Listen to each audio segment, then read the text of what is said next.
మహాపరిశుద్ధమైన మా తండ్రి, సర్వోన్నతుడు, సర్వశక్తిమంతుడు, ఆకాశము భూమి సమస్తము నీ నామమునికి మహిమ కలుగునుగా. తండ్రి, మీ కృప ద్వారా మీ బిడ్డలుగా మమ్మల్ని ఏర్పరచుకొని ఈ నా విధంగా తండ్రి ప్రతిదినం కూడుకునే భాగ్యం మాకు ఇచ్చినందుకు వందనాలు చెల్లిస్తాం. మిమ్మల్ని శుద్ధించకుండా, మిమ్మల్ని కీర్తించకుండా, మిమ్మల్ని గణపరచకుండా మేము ఉండాలి. తండ్రి, ఈ యొక్క సహవాసంలో మమ్మల్ని పాలిభాగస్సులు అయినట్టు చేసినందుకు వందనాలు చెల్లిస్తాం. తండ్రి, మరి మేము నేర్చుకున్న ప్రతి వాక్యమును తండ్రి ప్రభా, మరి భవిష్యత్తులో మేము ఆచరించడం సహాయం దయచేయండి. అనేకులకు తండ్రి ప్రభా, మేము అనేక సువార్తికులను తయారు చేసే బిడ్డలుగా మమ్మల్ని నడిపించండి. చెప్తున్న ప్రతి వాక్యం తండ్రి శ్రద్ధతో, జ్ఞానంతో నేర్చుకునే భాగ్యము దయచేయండి. చెప్పబడిచిన మరి బిడ్డను బట్టి మీ చేతులకు అప్పగించుకొని మాట్లాడేవారు మీరు తప్ప ఈ లోకంలో వేరొకటి కాదు తండ్రి ప్రభా. మిమ్మల్ని బట్టి శుద్ధిస్తున్నాం, గణపరుచుకుంటండి. ఈ సహవాసాన్ని మరొకసారి మీ చేతులకు అప్పగించుకొని తండ్రి చెప్తున్న ప్రతి వాక్యమును తండ్రి మీ చేతులకు అప్పగించుకుంటాం. ప్రతి ఒక్కటి మీరు శ్రద్ధగా ఆలకించి దాని ప్రకారం జీవించే భాగ్యము మేము అనేకులకు చెప్పుటకు కృప చూపించుకొని ప్రభా మీ నామ పెట్టి మొరపెట్టు మరొక దినం మాకు ఇచ్చిన అవకాశం బట్టి స్తుతులు స్తోత్రములు చెల్లిస్తూ సమస్త ఘనత మహిమ నీకు మాత్రమే చెల్లిస్తూ యేసు పరిశుద్ధమైన శక్తి కలిగిన నామములు అడిగి వేడుకొంచున్నాం తండ్రి. దేవుని నామమున అందరికి వందనములు తెలియజేస్తున్నాను. ఈ దినపు మన పాఠ్య భాగం పేరు the great pyramid and the Bible. ఈ great pyramid and the Bible ఇది మనకి 20వ పాఠంగా వస్తుంది. ఈ గ్రేట్ పిరమిడ్ గురించి మీ అందరికీ ముందే తెలుసు. ప్రపంచపు 7 వింతలలో ఈ గ్రేట్ పిరమిడ్ ఒకటి. అయితే ఇప్పుడు యాన్షంట్ వండర్స్ అంటారు వీటిని, ఎందుకంటే చాలా కనుమరుగు అయిపోయాయి. ప్రపంచపు వింతల్లో అన్ని కనుమరుగు అయిపోయినా ఈ పిరమిడ్ మాత్రం ఉండిపోయింది. ఇప్పటికీ ఈ పిరమిడ్ గురించి చాలా మంది అలాగా పరిశోధన చేస్తూ ఉంటారు. ఇది పెద్ద టూరిస్ట్ ప్లేస్ కూడాను, చాలా మంది దీన్ని విజిట్ చేస్తూ ఉంటారు. కాబట్టి ఈ పిరమిడ్ అనేది ఏదేదో జనరల్ నాలెడ్జ్ లేకపోతే ఇంకేమైనా సైన్స్ గురించి మాట్లాడతారు, ఇదేవాడి దేవుని వాక్యం కదా అని మీరు అనుకోవచ్చు. కానీ బైబిల్కి ఈ పిరమిడ్కి సంబంధం ఉంది. ఏ విధంగా సంబంధం ఉందో మనం ఈ పాఠంలో క్లుప్తంగా నేర్చుకుందాం. పిరమిడ్ గురించి నేర్చుకోవడానికి చాలా ఎక్కువ ఉంది, అయితే మనం క్లుప్తంగా నేర్చుకుందాం. ఈ గ్రేట్ పిరమిడ్ అంటే ఏంటో, గ్రేట్ పిరమిడ్కి బైబిల్కి ఉండే సంబంధం ఏమిటో కూడా మనం తెలుసుకుందాం. కాబట్టి మీకు తెలుసు, మన కొటేషన్స్ అన్నీ కూడా కింగ్ జేమ్స్ వర్షన్లో ఉంటాయి.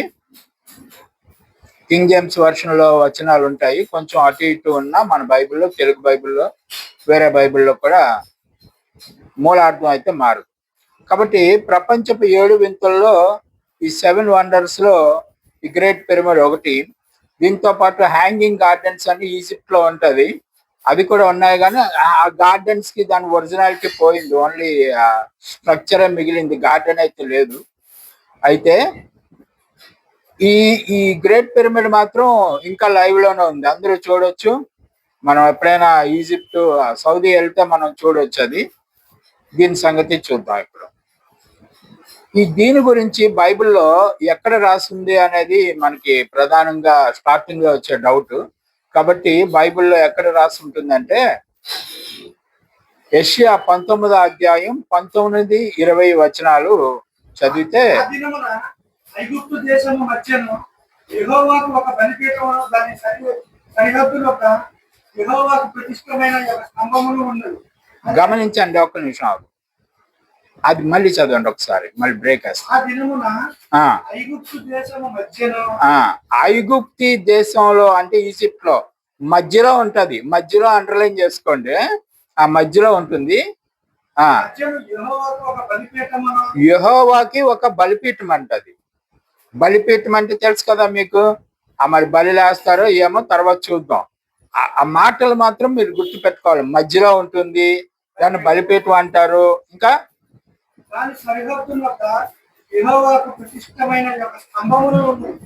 ఒక స్తంభం, యెహోవాకి ప్రతిష్టమైన స్తంభం, బలిపీఠము మధ్యలో ఉంటుంది, స్తంభం అని కూడా అంటారు. ఇంకా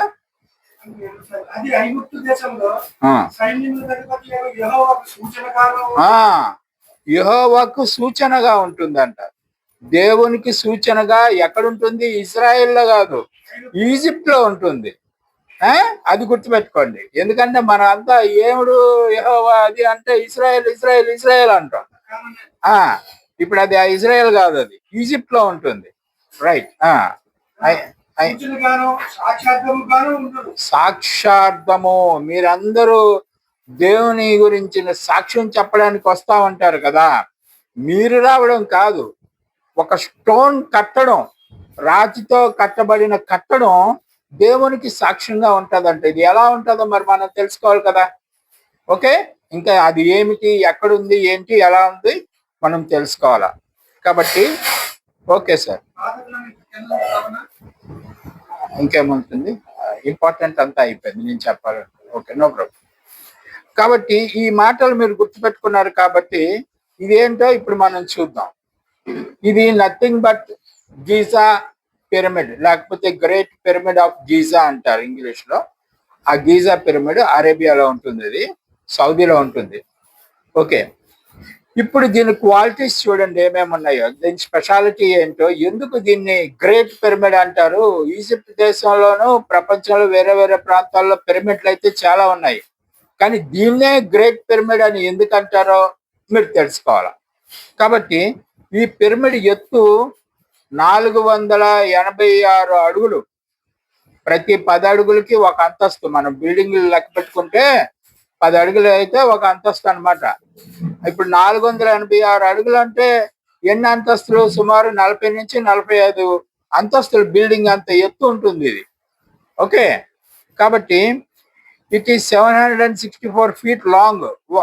ఒక వైపు, ఇప్పుడు పిరమిడ్ అంటే 4 మూలలు ఉంటాయి కదా, ఒక మూల నుంచి ఇంకొక మూలకి దాని పొడుగు 764 అడుగులు. మన అడుగులు వేరు, ఈజిప్ట్ అడుగులు వేరు, హీబ్రూ వాళ్ళ అడుగులు వేరు. అంటే అడుగు అంటే మనకి 12 అంగుళాలు వస్తుంది కదా, అది కూడా చెప్తారు, చూద్దాం. గ్రేట్. అయితే ఇది అంతా 13 ఎకరాల స్థలంలో విస్తరింపబడి ఉంటుంది. ఏది ఈ గ్రేట్ పిరమిడ్. ఇది ఎందుకు గ్రేట్ పిరమిడ్ అని అంటారు అంటే దీని వర్క్మెన్షిప్ అలాంటిది అనమాట. దాని పనితనం, వాళ్ళు చేసిన పనితనాన్ని బట్టి దాన్ని మిగతా పిరమిడ్ల కన్నా ఎంతో డిఫరెంట్ గా ఉంటుంది ఇది. మిగతా పిరమిడ్లన్నీ దేనికి పెడతారంటే అందులో ఆ రాజులు కట్టించిన రాజుగారి సమాధి కోసం కట్టుబడి ఉంటుంది, కానీ ఇది సమాధులు ఏమి ఉండవు ఇందులో. అందుకని దీని స్ట్రక్చరే వేరే ఉంటుంది, దీని కట్టడం వేరుగా ఉంటుంది. అది ఎంతలా కట్టారో మీకు చూపిస్తాము. అందుకని దీన్ని గ్రేట్ పిరమిడ్ అని అంటారు. ఇంగ్లాండ్ లాంటి దేశాల్లో పెద్ద పెద్ద చర్చిలు అవి ఇవి కట్టుంటే కెథడ్రల్స్ అంటారు ఇట్లని. ఇవి ఏవి కూడా అక్కడ మీరు ఇటలీ, ఇంగ్లాండ్ లాంటి దేశాలు వెళ్తే ఆ దేశాల్లో ఉన్న చర్చిలు చూసారంటే ఏం కట్టారండి, ఏం చెక్కారండి అని అంటాం. కానీ అవి ఏవి కూడా దీనికి సమానం కావు. ఎందుకు సమానం కావు అనేది కూడా మనం తెలుసుకోవాలి. ఇది ఒక ఏమంటారు, రాతి ఏమంటారు, రాతి నిర్మాణం కాదు, దిమ్మలు ఉంటాయి కదా, ఒక్కొక్క స్క్వేర్ ఇది ఉంటుంది కదా రాయిది, అది 16 టన్నులు బరువు మినిమం. ఈ 16 టన్నులు బరువు ఉండే రాళ్ళు ఒకదాని పక్కన ఒకటి పేర్చియాలి, కట్టారు కదా, దాని మధ్యలో పేపర్ దూరేంత సందు కూడా ఉండదంట. అది ఎలా కట్టారో, ఎలా అంటించారో వాటిని సిమెంట్ ఏదో వేసి అంటిస్తారు, ఏం లేవు. అదే కదా ఇప్పుడు గ్రేట్, అందుకనే గ్రేట్ పిరమిడ్ అంటారు దాన్ని. పేపర్ థిక్నెస్ అక్కడ చూడండి స్క్రీన్ మీద ఉంది, పేపర్ కూడా లోపల దూరదంట, అంత పర్ఫెక్ట్ గా వాళ్ళు కట్టడం జరిగింది. అంచేత ఇది ఒక అద్భుతం. అందులో ఒక స్టోన్ అయితేనంట 880 టన్నులు బరువు ఉందంట. 880 టన్నులు బరువు అంటే ఎన్ని కేజీలు తెలుసా? 1000 కేజీలు. అంటే అక్కడ రాశారు చూడండి, 880,000 కేజీలు బరువు. అది 30 అడుగుల పొడుగు, 30 అడుగుల లెంగ్త్ లో 2 పలకలు, అంటే ఒక భాగం. అవి అంతలాగా చేయడం ఇప్పటికీ కూడా ఎవరికి సాధ్యం కాదట. ఇంత టెక్నాలజీ డెవలప్ అయిన మనకి ఇప్పుడు కూడా చేయగలదు. అయితే 4000 సంవత్సరాల క్రితం ఇవి చేసేయడం జరిగింది. 4000 సంవత్సరాలు, ఇప్పటికి 4000 సంవత్సరాల క్రితం ఇది కన్స్ట్రక్షన్ అయ్యింది. అంటే ఇక్కడ ఒక డేట్ వేసాడు చూడండి, క్రీస్తు పూర్వం 2170. గుర్తుపెట్టుకోండి ఆ డేట్, ఎందుకంటే మళ్ళీ తర్వాత అవసరం వస్తుంది. 2170లో కట్టారని ఎస్టిమేషన్ వేశారు. దీనికి మొత్తం వీళ్ళు వాడిన రాళ్ళు 6 మిలియన్ టన్నులు. పిరమిడ్ మొత్తం ఆ పిరమిడ్ ను బరువు వేస్తే ఆ పిరమిడ్ వెయిట్ 6 మిలియన్ టన్స్ అంట. 1 మిలియన్ అంటే 10 లక్షలు, అంటే 60 మిలియన్ల టన్నులు, 60 లక్షలు టన్నులు బరువు ఉంటుందంట. ఇది కానీ పడగొట్టేసి డిస్మాండిల్ చేసేయాలని ఆ గవర్నమెంట్ ఏమైనా అనుకుంటే, దీన్ని డిస్మాండిల్ చేసి క్యారీ చేయడానికి 6000 ట్రైన్స్ కావాలంట, రైలు బళ్ళు. 6000 రైలు బళ్ళు కావాలి. దీన్ని 1000 టన్నులు, ఒక్కొక్క ట్రైన్లో 1000 టన్నులు పట్టేటట్టుగా 6000. ఇది ఇంకోటి గమనించారా, ఇప్పుడు దీన్ని డిస్మాండిల్ చేయాలంటే దీని కూలీలకు ఇవ్వాల్సిన డబ్బు కూడా వాళ్ళ దగ్గర సరిపోదంట. ఈజిప్ట్ దగ్గర ఉన్న డబ్బులు సరిపోవంట, కూలీలకు ఇవ్వాలంట అని రాశారు. This is evident that is intended to be endure ever lasting. అందుకనే ఇది ఎప్పటికీ నిలిచిపోయే ఒక గ్రేట్ మాన్యుమెంట్ గా ఉంటుంది ఈ గ్రేట్. దీన్ని ఎవరు కట్టారు అని మనకు అనిపిస్తూ ఉంటుంది. యాక్చువల్లీ కుఫీ అనేటువంటి రాజుగారు, ఫరో గారు కట్టారు. ఆయన పేరు ఉంటుంది దాంట్లో మీద, అందుకని చెప్తారు. కానీ బైబిల్ పరిశోధకులు ఏం చెప్తారంటే, మెల్కిసెదెక్ అనే ఆ ఆయన ఉంటాడు బైబిల్లో. మనకి ఎక్కడ ఉంటాడు? ఆదికాండం 14వ అధ్యాయంలో ఉంటాడు. ఆదికాండం 14వ అధ్యాయం 18 నుంచి 20 వచనాల మధ్యలో ఈ మెల్కిసెదెక్ అని ఆయన ఉంటాడు. ఆయన ఆధ్వర్యంలో ఇది కట్టబడిందని బైబిల్ స్కాలర్స్ కొంతమంది చెప్తా ఉంటారు. ఇట్ సపోజ్ టు బి అని రాశారు. అందుకని the great pyramid of Giza also found in the, మనకి గ్రేట్ పిరమిడ్ గురించి మాట్లాడేటప్పుడు మ్యాథమెటిక్స్ నేర్పిస్తుంది. అంటే ఈ చూడండి, ఈ మాటలు తెలుగులో చెప్పడం అవ్వదు కానీ మ్యాథమెటిక్స్, జియోగ్రఫీ, ఆస్ట్రానమీ, అంతరిక్ష గ్రహాల గురించి, వాటి గురించి చెప్తాం కదా. ఈ మూడు కూడా దీనికి కోయిన్సైడ్ అవుతాయి. అంటే ఈ కన్స్ట్రక్షన్ చేస్తున్నప్పుడు ఈ మూడిటిని వాడారు వాళ్ళు. మ్యాథమెటిక్స్ వాడారు, లెక్కలు వాడారు, గణిత శాస్త్రం వాడారు, కరెక్ట్ చెప్పావు. జియోగ్రఫీ, భూ సంబంధి ఏమంటారు దాని పేరు తెలియదా, భూగోళ శాస్త్రం వాడారు, ఖగోళ శాస్త్రం వాడారు. రైట్, థ్యాంక్ యూ, మంచి మాటలు చెప్పావు. మ్యాథమెటిక్స్, జియోగ్రఫీ అండ్ ఆస్ట్రోనమీ, ఈ మూడు వాడారు. అవి ఎలా వాడారు, ఎందుకు వాడవలసి వచ్చింది అనేది ఇప్పుడు మనం తెలుసుకోవాలి. ఇవన్నీ వాడారు అంటే వాళ్ళు అప్పట్లో 4000 సంవత్సరాల క్రితం వాళ్ళు ఎంత మేధస్సు ఉంది, ఇప్పుడు మనకెంత ఉంది. మనం అనుకుంటున్నాం వాళ్ళకన్నా మనమే అడ్వాన్స్ లో ఉన్నాం, బాగా తెలివితేటలు అనుకుంటున్నాం. కానీ వాళ్ళు మనకన్నా చాలా తెలివిగా ఉన్నారు. అది చూద్దాం, ఎందుకు తెలివిగా ఉన్నారు, ఏంటి దేవుడి ప్రస్తావన ఇందులో ఎందుకు వచ్చింది అనేది. ముందు మ్యాథమెటిక్స్ చూద్దాం. మ్యాథమెటిక్స్ లో మనం అందరం సుమారు 7వ క్లాస్ వరకు చదివితే పై అనే మాట వినే ఉంటాం. పై 22/7 అని ఉంటుంది కదా. ఏమంటారు దాన్ని? 22/7 పై ఉంటుంది కదా. అది మనం ఎప్పుడో 7th క్లాస్ లో నేర్చుకుంటాం. అది దాన్ని ఎవరు కనిపెట్టాడు అంటే ఎవరో కనిపెట్టారు. అది ఎప్పుడు కనిపెట్టారో మనకు చెప్తారులేండి. కానీ ఇది పై సిద్ధాంతానికి బేస్మెంట్ అంటే ఈ పిరమిడ్. చూడండి, పై అనేది ఒక ఏమంటారు, అది Greek alphabet. Great pyramid that exhibit the pi. ఈ పక్కన ఒక బ్లూ కలర్ సింబల్ కనిపిస్తుంది చూసారా, అదే గ్రీన్, అచ్చివారకు ఉంటుంది. Twice the height into pi is equal to circuit of base. Half నుంచి పైకి పిరమిడ్ అంటే ట్రయాంగిల్ వేసాడు వాడు. చూడండి, ట్రయాంగిల్ నుంచి హైట్ వేశారు.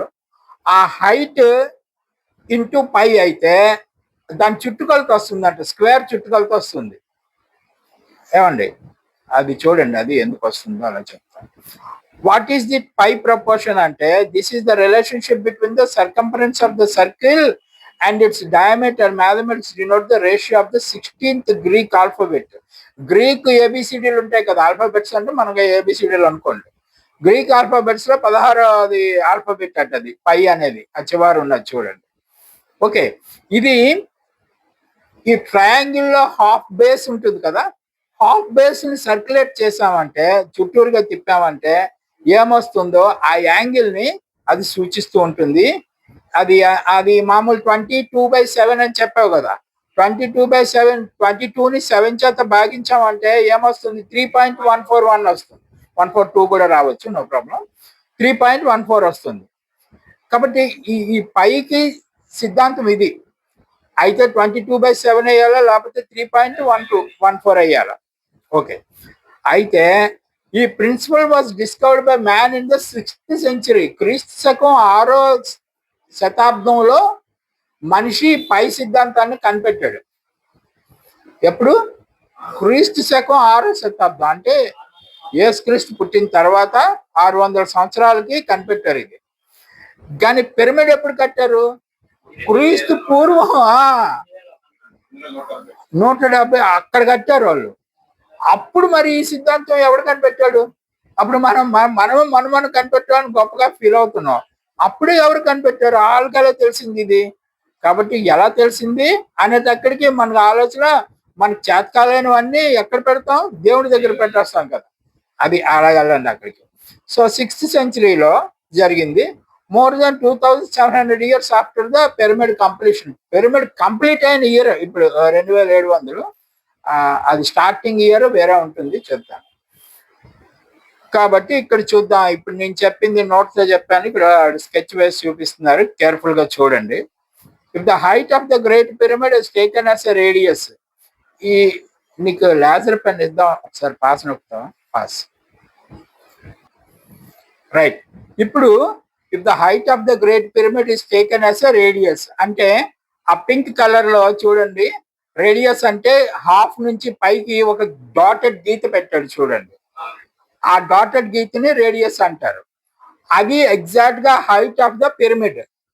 ఇందాక మనం 474 అంత చెప్పుకున్నాం కదా దాని హైట్ అని. ఆ హైట్ అన్నమాట. ఆ హైట్ తో దాన్ని సర్క్యులేట్ చేసామనుకోండి, ఇలాగా చేసినప్పుడు ఆ 4 కార్నర్స్ కవర్ అవుతాయి. Pyramid not only triangle, 4 corners equivalent గా ఉంటాయి. ఒక భుజం ఎంత ఉందో రెండో భుజం కూడా అంతే ఉంటుంది. ABCD కదా, అవి ఈక్వల్ గా ఉంటాయి. కాబట్టి అది సర్క్యులేట్ చేసినప్పుడు అది ఎంత, ఆ స్క్వేర్ లెంగ్త్ ఎంత ఉందో ఇదంతా వస్తుంది. గమనించండి. The 4 corners of the parameter అంటారు కదా. ఈ పారామీటర్ అంటే ఈ 4 కార్నర్స్, 4 మూలలు, దాన్ని పారామీటర్ అంటారు. సర్కంఫరెన్స్ అంటే రౌండ్, చుట్టుకొలత. So it is unique. ఎందుకు యూనిక్ అంటే, ఎందుకు విచిత్రం అంటే అది మీరు గమనించండి. Pyramid base height of the pyramid is equal to the radius of the circle, squaring of the circle. అంటే పారామీటర్ ఆఫ్ ద ఈ సర్కిల్ ఎంత ఉందో ఆ స్క్వేర్ చుట్టుకొలత కూడా, పారామీటర్ కూడా అంతే ఉంటుంది. It is unique. ఎందుకు యూనిక్ అంటే అది కరెక్ట్ గా 51 degrees 51 minutes కలిగి ఉంటుంది. 51 degrees 51 minutes అంటే ఈ ట్రయాంగిల్ లో చూడండి, ఒక ట్రయాంగిల్ వేసాడు చూడండి. 51 degrees 51 minutes అంటే దాని స్లాంట్ హైట్ ఉంటుంది కదా, ఆ స్లాంట్ హైట్ ఇచ్చాడు. అక్కడ ఆ స్లాంట్ హైట్ యాంగిల్ ఉంది చూసారా, ఆ యాంగిల్ అన్నమాట. అది పై అంటే వాడు పిరమిడ్ తాలూకా యాంగిల్ ని పై సిద్ధాంత ప్రకారం సెట్ చేశారు. పై సిద్ధాంత ప్రకారం ఆ పిరమిడ్ యాంగిల్ ని సెట్ చేశారు. మరి అప్పుడు అన్ని వేల సంవత్సరాల క్రితం పై సిద్ధాంతం ఎవడు చెప్పాడు వాడికి? మనం ఇప్పటికి కూడా ఆ లెక్క చేయడానికి మనం చచ్చి ఊరుకుంటాం. నేను కూడా చదువుకునేటప్పుడు ఆ లెక్కలు చేయడానికి చాలా బాధపడ్డాను. అలాంటప్పుడు ఆ రోజుల్లో వాళ్ళ ఏమి నేర్చుకుని అంత యాక్యురేట్ గా అది కట్టారనేది మనం ఆలోచించాలి.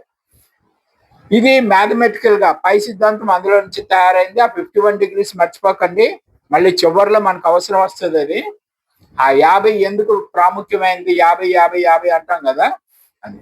ఇక జియోగ్రఫీ చూద్దాం. మ్యాథమెటిక్స్ అయిపోయినాయి, భూగోళ శాస్త్రమా, జియోగ్రఫీ చూద్దాం. దీని పొజిషన్ అంటే భూమి మీద దీని పొజిషన్ ఎక్కడ ఉందో చూద్దాం. The 4 edges are corners point to the show. ఈ 4 మూలలు ఉంటాయి కదా, పిరమిడ్ 4 మూలలు ఎగ్జాక్ట్ గా ఉత్తరం, దక్షిణం, తూర్పు, పడమరకి ఉంటాయి. మీరు కంపాస్ తీసుకెళ్లి అక్కడ నిలబడ్డారు అనుకోండి, ఆ 4 మూలలు కరెక్ట్ గా మీకు, ఇప్పుడు మనం కంపాస్ పట్టుకుంటే నార్త్ ఇటు పక్క ఉంటుంది, సౌత్ ఇటు పక్క, ఇష్టం వచ్చినట్టు వస్తాయి. మనం దానికి అనుకూలంగా మనం తిరగాలి. మనం నార్త్ కావాలంటే నార్త్ వైపు మనం తిరిగితే అది సెట్ అవుతుంది, మనం చేతిలో కంపాస్ పట్టుకుంటే. ఇక్కడ అలా కాదు. ఆ పిరమిడే నార్త్ వైపు, సౌత్, ఆ 4 మూలలు 4 భాగాలు, అంటే 4 పోల్స్ ని సూచిస్తుంది. భూమి యొక్క 4 పోల్స్ ని సూచిస్తుంది. వాళ్ళంతా యాక్యురేట్ గా ఎలా కట్టారు అనేది మనకు ఆలోచించవలసిన విషయం.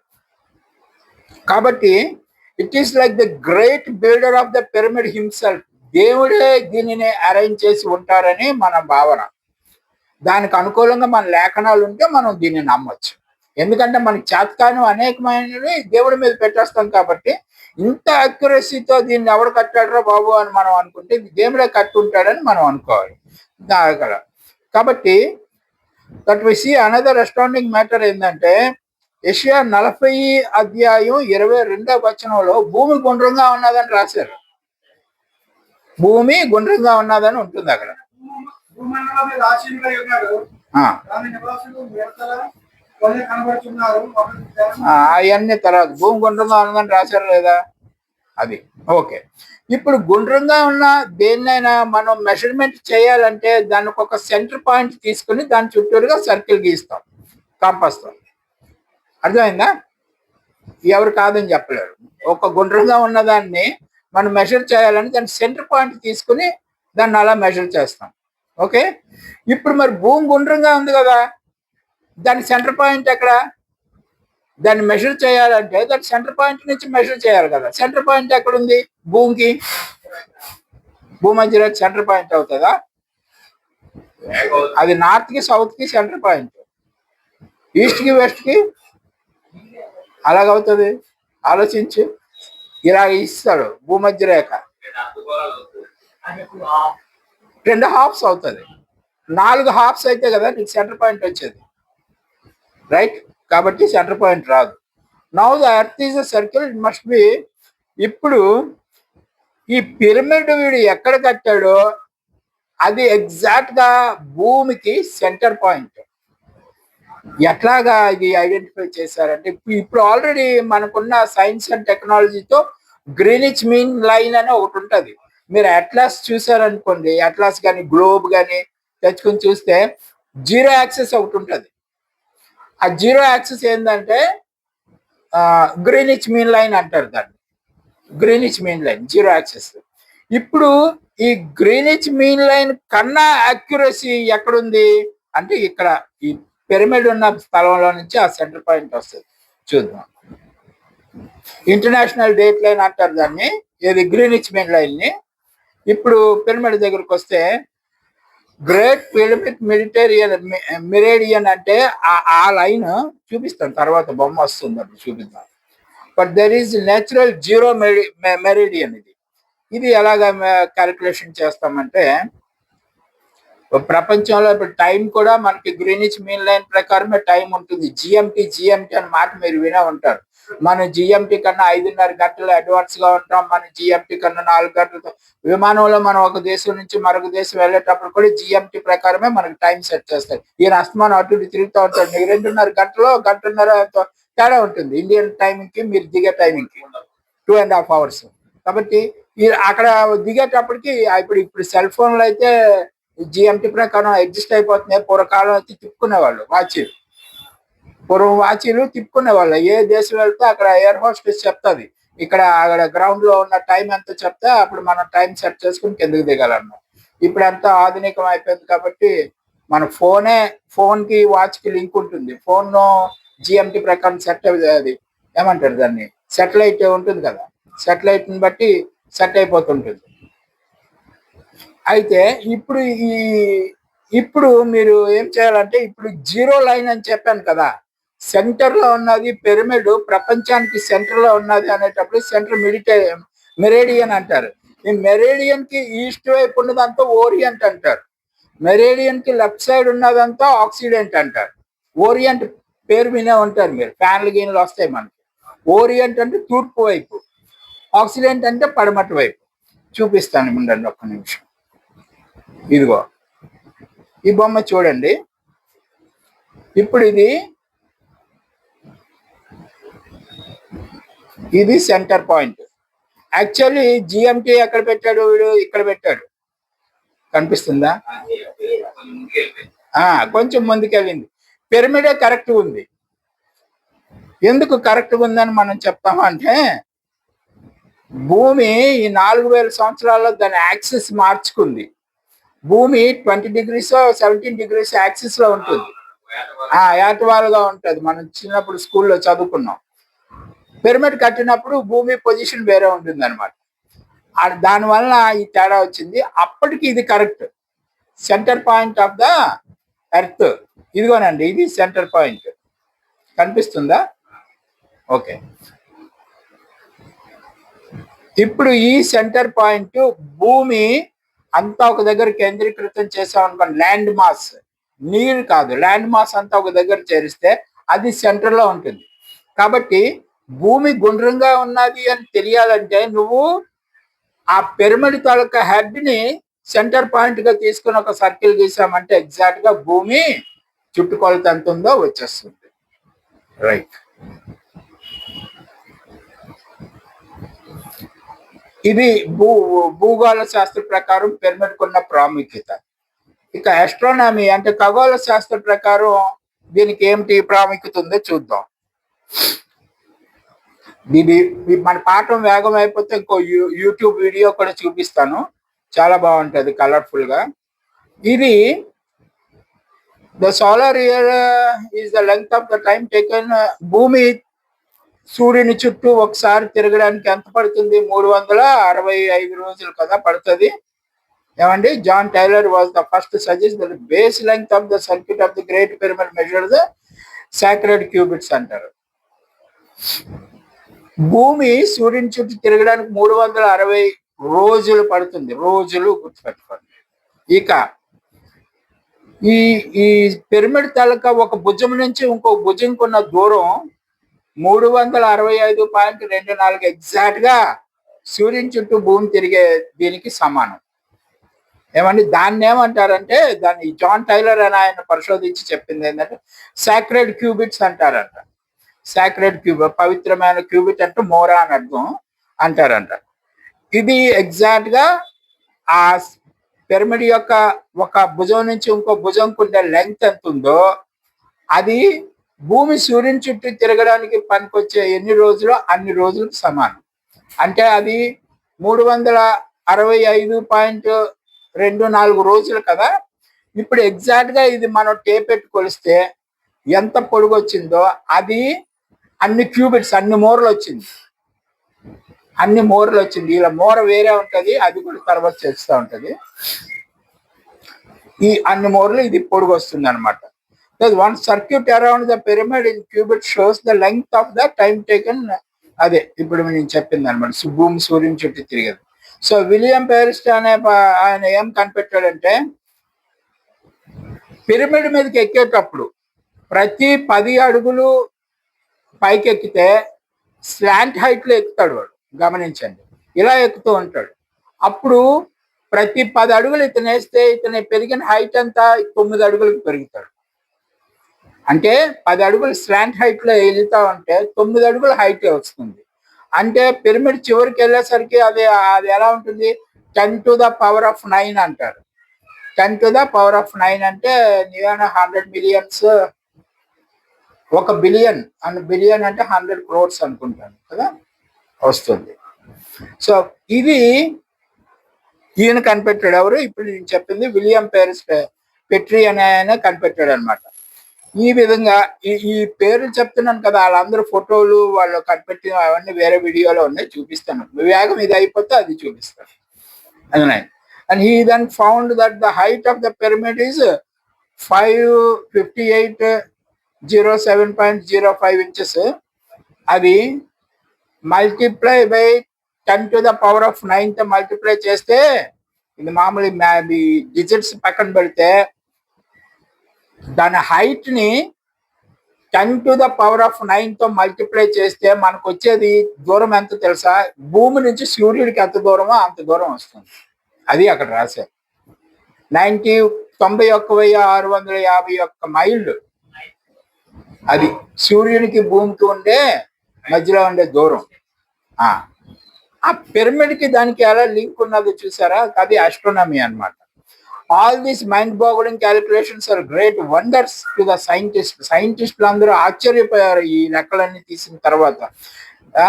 ఈ ఆస్ట్రోనామర్స్ కానీ మ్యాథమెటిషియన్స్ కానీ. ఇదిగో ఇక్కడ క్లియర్ గా బొమ్మ వేసి చూపిస్తారు చూడండి. ఈ ముందు ఈ రైట్ సైడ్ చూడండి, ఆ చివరిది బేస్ సైడ్. బేస్ ఎంత ఉంది? 365 చెప్పాను కదా. 365.24 క్యూబిట్స్ అన్ని మూరలు వచ్చింది. బేస్ సర్క్యూట్ అంటే ఇంచెస్ లో చూస్తే 36,000. ఇక్కడ సూర్యుడు బొమ్మ వేశారు చూడండి. 10 అడుగులు పైకి ఎక్కితే 9 అడుగుల హైట్ పెరుగుతాం. 10 అడుగులు పైకి ఎక్కితే మళ్ళీ 9 అడుగుల హైట్. అది స్లాట్ హైట్. అప్పుడు height into 10⁻⁹ is equal to సూర్యుడికి భూమికి మధ్యలో ఉండే డిస్టెన్స్ ఎంత వచ్చిందో చూపిస్తున్నాను. Right? So many factor figures on the earth and universe are displayed in the modern mystery. కాబట్టి ఇది ఊహకి అందని విధంగా ఈ బిల్డింగ్ కన్స్ట్రక్షన్ చేయబడింది. ఆ పిరమిడ్ కన్స్ట్రక్షన్ చేయబడింది. మనుషులు ఎవరు ఊహించలేని విధంగా కన్స్ట్రక్షన్ చేయబడింది. కాబట్టి ఇది ఒక మోడర్న్ మిస్టరీ. ఈ రోజుకి దీని అంతు తేల్చలేదు ఎవరును. కానీ బైబిల్లో దీని విషయాలు ముందుగానే లిఖించబడి ఉంటాయి. అది ఇప్పుడు చూద్దాం. 118వ కీర్తన 22వ వచనం చూడండి.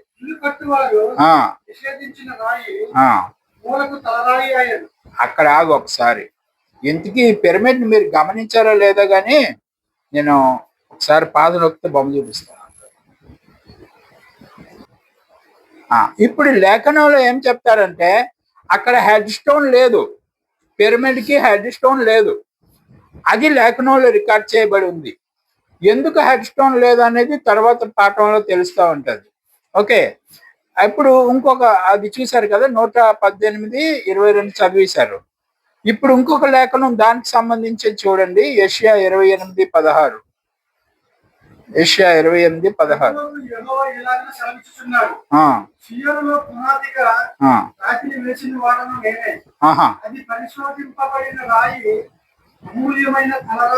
గమనించండి, పరిశోధింపబడిన రాయి అంటే ఆ రాయిలో ఎక్కడ డిఫెక్ట్ అనేది లేదు. పరిశోధింపబడిన రాయి. తర్వాత అమూల్యమైన తలరాయి. ఫౌండేషన్ రాయి కాదు, తలరాయి. దీన్ని వేసిన వాడు నేనే అని ముందు చెప్పారు. అది కూడా గమనించాలి. బహు స్థిరమైన పునాది అయిన మూలరాయి అయ్యున్నది విశ్వసించేవాడు కలవరపడడు. అలా ఆయన దేనికి కలవరపడడం లేదు. అలా వెనకాల ఆయన, ఎందుకంటే ఆయన బాగా విశ్వసిస్తున్నాడు కాబట్టి ఆయన కలవరపడడం లేదు. ఇప్పుడు మనం కలవరపడలేని అంశాలు ఏమంటే, పునాది వేసిన వాడు నేనే అంటాడు. ఆ రాయి వేసిన ఫస్ట్ చదివావు కదా.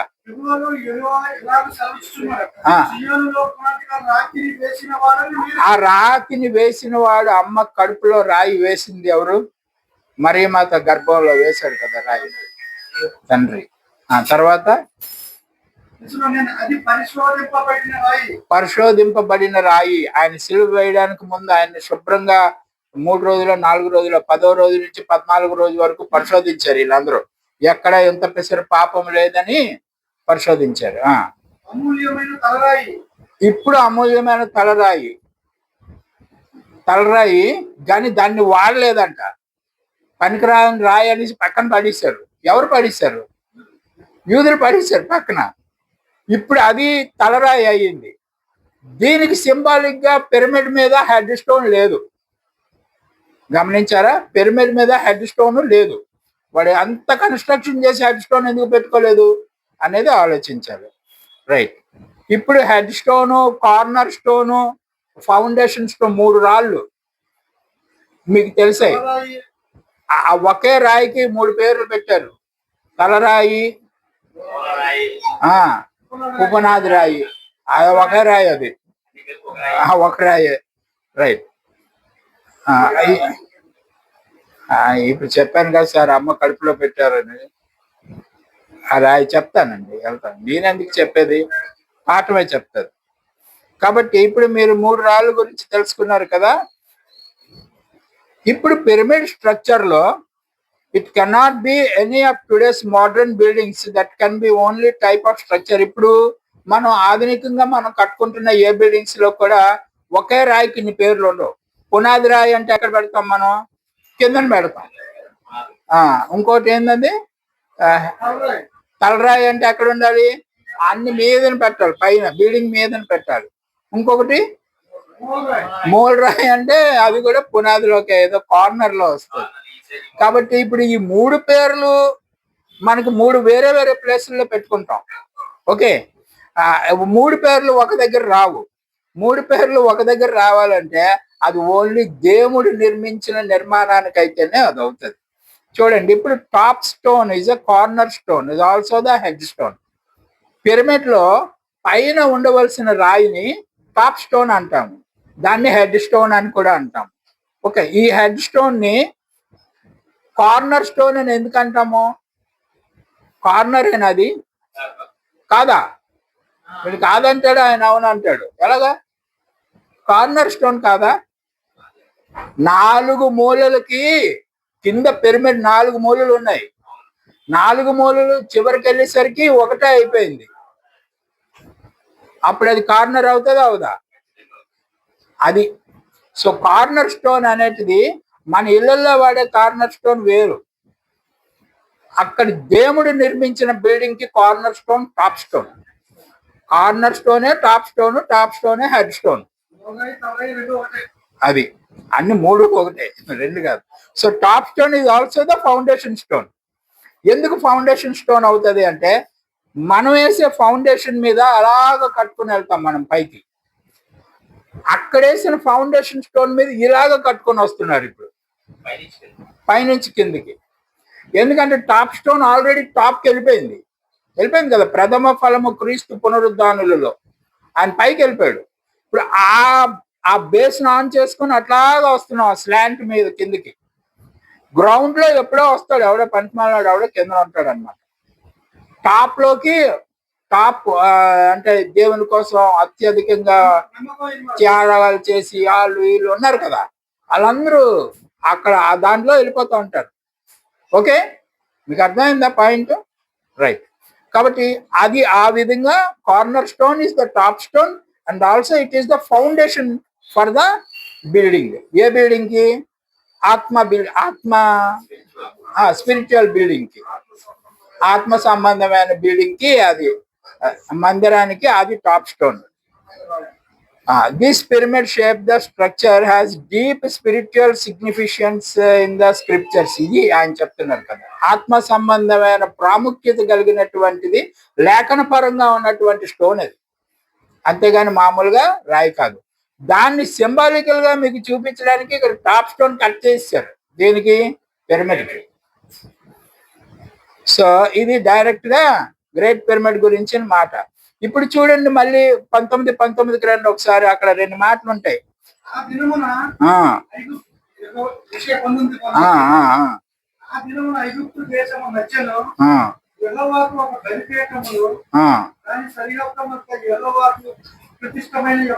ఇప్పుడు సరిహద్దుకు రండి. సరిహద్దు అని అంటున్నాడు కదా. సరిహద్దు అంటే సరిహద్దు బౌండరీ కదా, బౌండరీ లైన్. ఇప్పుడు బౌండరీ లైన్ దగ్గర ఒక వండర్, అద్భుతం అనే మాటలు ఏమైనా వచ్చాయి? ఇట్ ఎందుకంటే ఏమండి, పిల్లర్ ఉంటుంది. ఇప్పుడు ఒకసారి ఇక్కడికి వెళ్దాం, ఇర్మియా 32:20కి వెళ్దాం. ఇర్మియాలో ఉంది అద్భుతం అని, 32:20కి వెళ్దాం.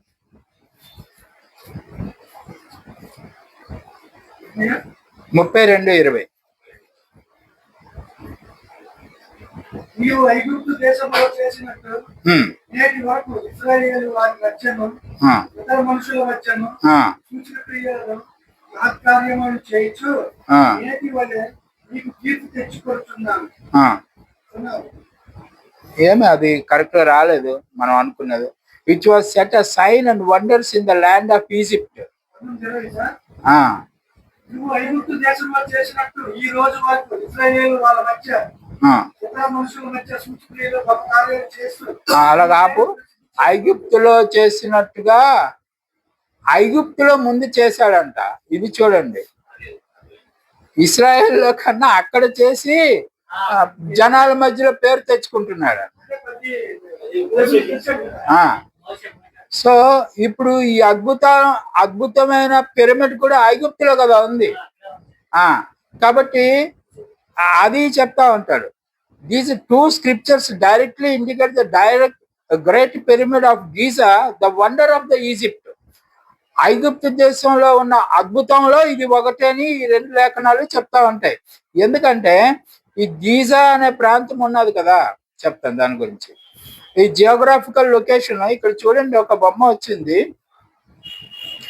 ఇది మిడిల్ ఆఫ్ ద ఈజిప్ట్ అంటాడు వాడు. ఐగుప్తి మధ్యప్రదేశం అనే మాట వచ్చిందా తెలుగులో?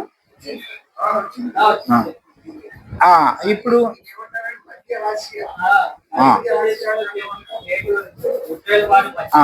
ఇప్పుడు ఆ మధ్య అనేటప్పటికి మీరు ఇది చూడండి,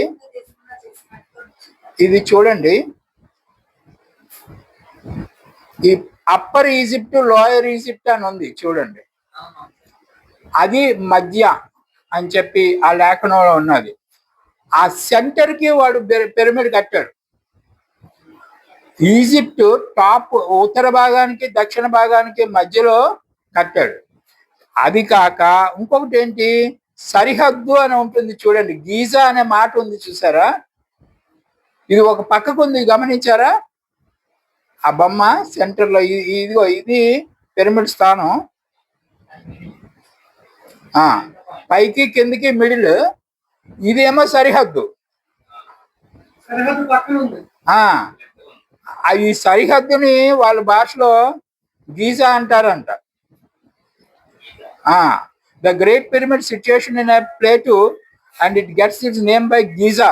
గీజా అనే మాటకి బార్డర్ అని అర్థం.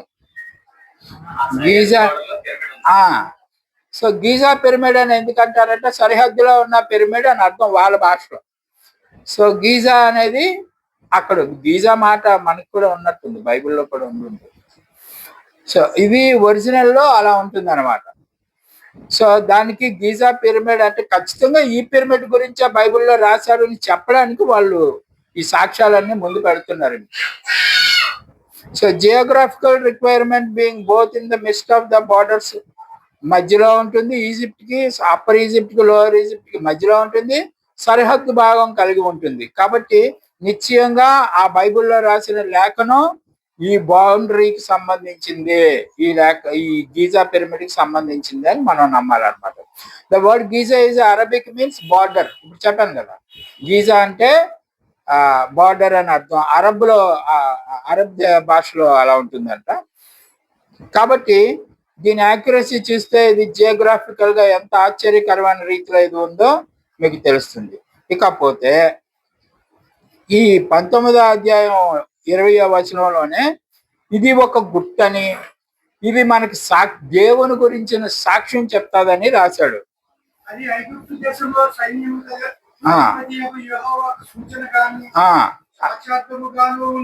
సూచన సాక్షార్థము గుర్తుపెట్టుకోండి, సూచిస్తుంది. ఈ పిరమిడ్ దేవుని గురించి సూచిస్తుంది, మన యెహోవా దేవుని గురించి. అలాగనే సాక్ష్యం చెప్తుంది. అంటే ఇది సాక్ష్యం ఎట్లా చెప్తుంది? రాయి సాక్ష్యం చెప్తుంది అంటే ఎక్కడైనా అని మనకు అనిపిస్తుంది. సాక్ష్యం చెప్తా చూడండి, ఎలా చెప్తుంది చూడండి.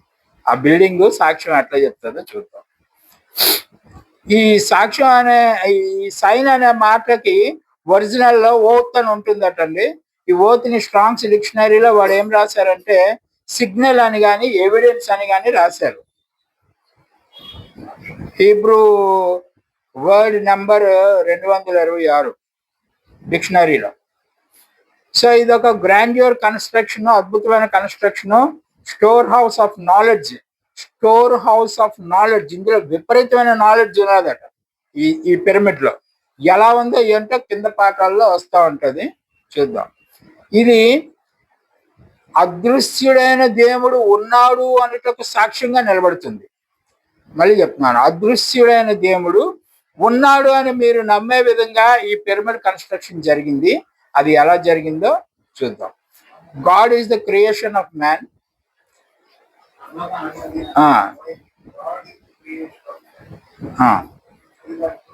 ఈ విట్నెస్ ఎలాగో చూద్దాం ఒకసారి. ఇవన్నీ చదివేశాం కదా, ఆశ్చర్యకరమైనది ఏందో చూద్దాం. ఈ ఆశ్చర్యం సాక్ష్యం ఎట్లా చెప్తాయంటే, పిరమిడ్ లో ఏమున్నాయి చెప్పడానికి, ఏమైనా దెయ్యాలు ఉన్నాయా లోపల చెప్పడానికి అంటే ఆ దెయ్యాలు భూతాలు ఏం లేవు. పిరమిడ్ లో పాసేజ్లను ఛాంబర్స్ ఉంటాయండి. పాసేజ్లు ఛాంబర్స్ గమనించండి. పిరమిడ్ లోపల ఏమున్నాయి అంటే పాసేజెస్ ఉంటాయి. పాసేజెస్ అంటే దారులు. ఆ దారుల మధ్యలో ఛాంబర్స్ అంటారు, గదులు లాంటివి ఉంటాయి. అవే సాక్ష్యం చెప్తాయట. అవే అలా సాక్ష్యం చెప్తాయి అని నాకు కూడా అప్పుడే ఆశ్చర్యం అనిపించింది. చూద్దాం ఎలా చెప్తాయి.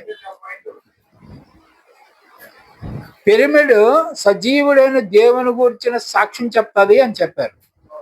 చెప్పడానికి అందులో ఏమి దెయ్యాలు ఉంటాయా భూతాలు ఉంటాయా చెప్పడానికి అంటే రాతి కన్స్ట్రక్షన్ కదా అని మనకు అనిపిస్తుంది. అయితే అందులో ఏమున్నాయి అంటే అందులో పాసేజెస్ ఉంటాయి, ఛాంబర్స్ ఉంటాయి. ఈ పాసేజెస్ ఛాంబర్స్ దేవుని గురించిన సాక్ష్యం ఎట్లా చెప్తాయి అనేది మనం తెలుసుకోవాలి. కాబట్టి ఇవి తెలియజేయడానికి ఒక మాట ఉంది, అది మనం కామన్ గా తీసి పక్కన పడేస్తూ ఉంటాం. లూకా 19:40 చూడయ్యా. ఆయన వారిని చూచి మీరు ఓరకుండిన ఎడల ఈ రాళ్ళు కేకలు వేయమని మీతో చెప్పుచున్నాను. ఈ యేసు ప్రభు వచ్చినప్పుడు జనం అరుస్తా ఉంటే ఊరుకోమని పెద్దలు మందలిస్తా ఉంటారు. అప్పుడు యేసు ప్రభు చెప్తాడు, మీరు వీళ్ళని ఊరుకోబెడితే రాళ్ళు అరుస్తారా బాబు అని చెప్తాడు. అప్పుడు మనకు అనిపించింది రాయి అంటే సజీవ రాళ్ళు అయినా మనమే అరుస్తాము అని యేసు ప్రభు చెప్పాడు అని మనకు అనిపించింది ఆ లేఖనం చదివినప్పుడు. ఇది ఇంత డీప్ గా మనం అప్పుడు స్టడీ చేయలేదు కదా. కాబట్టి డీప్ స్టడీ చేసినప్పటికి ఇక్కడ ఏమంటున్నాడు, మనం అందరం ఊరుకుండిపోయినా మనం ఎంత అరిసినా కానీ యేసు ప్రభులాగా అరలేం కదా. అంత కరెక్ట్ గా మనం లేఖనాలు కానీ సత్యం కానీ ప్రజెంట్ చేయలేం. యేసు ప్రభు వేసిన పునాదుల మీద మన పునాదులు వేసుకోవాలి. అప్పుడు మనం కరెక్ట్ గా చెప్పినట్లు లెక్క. మనం నిజంగా అలాగే చెప్పుకుంటే మనకి ఇన్ని డినామినేషన్లే ఉండవు కదా. మనం ఇంతలాగా విడిపోయి ముక్కలు ముక్కలు అయిపోయామంటే మనం యేసు ప్రభులకు చెప్పలేదు. కానీ మనం కాబట్టి అలా చేస్తాం, ముక్కలు ముక్కలు చేస్తాం. రాళ్ళు చెయ్యి అలాగా, రాళ్ళు ఫిక్స్డ్, రాళ్ళు చెప్పే సాక్ష్యం తిరగలేంది. అది యేసు ప్రభు చెప్తున్నాడు. మీరు చెప్పకపోతే రాళ్ళు చెప్తాయని చెప్పాడు కదా. ఏ రాయి గురించి మాట్లాడాడు అంటే పిరమిడ్ అనే రాయిల గురించే మాట్లాడాడు. రైట్, ఎలా మాట్లాడాడో చూద్దాం. ఈ లోపల ఉండే డిజైన్ ఇదండి. లోపల కనిపిస్తుందా స్క్రీన్ మీద నీట్ గా? చదవడానికి అవుతుందా? కావాలంటే కొంచెం పెద్ద చేస్తాం. China interior passages of the pyramid, అది లోపల స్ట్రక్చర్ అలా ఉంటది. ఇక్కడ చూసారా ఎంట్రన్స్ అని ఉంది, చూసారా రైట్ కార్నర్ లో ఎంట్రన్స్. ఆ పిరమిడ్ లోపలికి వెళ్ళే దారి అది. ఆ లోపలికి వెళ్ళే దారి నేను అటు వచ్చి చెప్పనా సరిపోతుంది. కాబట్టి ఓకే, ఈ ఎంట్రన్స్ ఇక్కడ ఎంటర్ అవుతాం. ఈ ఎంట్రన్స్ ఇలా వెళ్ళిన తర్వాత పాస్పోర్ట్. సో ద ఎంట్రన్స్ ఉన్నది కదా, ఆ ఎంట్రన్స్ నుంచి ఆ పాసేజ్ చూసారా అలా కిందకు వస్తుంది, అలా కిందకు వచ్చేస్తుంది. దీన్ని డిసెండింగ్ పాసేజ్ అంటారు. డిసెండింగ్ పాసేజ్ అంటారు. ఇది ఏదో సూచిస్తూ ఉంటుంది. రైట్, ఈ డిసెండింగ్ పాసేజ్ లో నుంచి ఇక్కడ అసెండింగ్ పాసేజ్ ఒకటి వచ్చింది పైకి. అంటే డిసెండింగ్ లో నుంచి అవుతూ అవుతూ ఉంటుంది, ఎవడైనా కావాలంటే అసెండింగ్కి వెళ్ళొచ్చు. అదొక పాసేజ్. ఈ పాసేజ్ అసెండింగ్ పాసేజ్ చివరిలో చూసారా ఒక జంక్షన్ వచ్చింది, గమనించండి. ఒక జంక్షన్ వచ్చింది. ఈ జంక్షన్ లో 3 దారులు మ్యాచింగ్ అవుతున్నాయి. 3 రోడ్లకి జంక్షన్ అన్నమాట అది. ఈ జంక్షన్ లో నుంచి పైకి వెళ్తే కింగ్స్ ఛాంబర్. అదేదో నేను చెప్తాను, మీరు దేవుని రాజ్యం డిసైడ్ చేయకండి. ఇది కింగ్స్ ఛాంబర్. అందాక మీరు కింగ్స్ ఛాంబర్ ఎందుకంటే కుఫీ అనే రాజు ఆధ్వర్యంలో కట్టించబడింది, ఆడుంటాడు అక్కడ అనుకుంటున్నారు వాళ్ళు.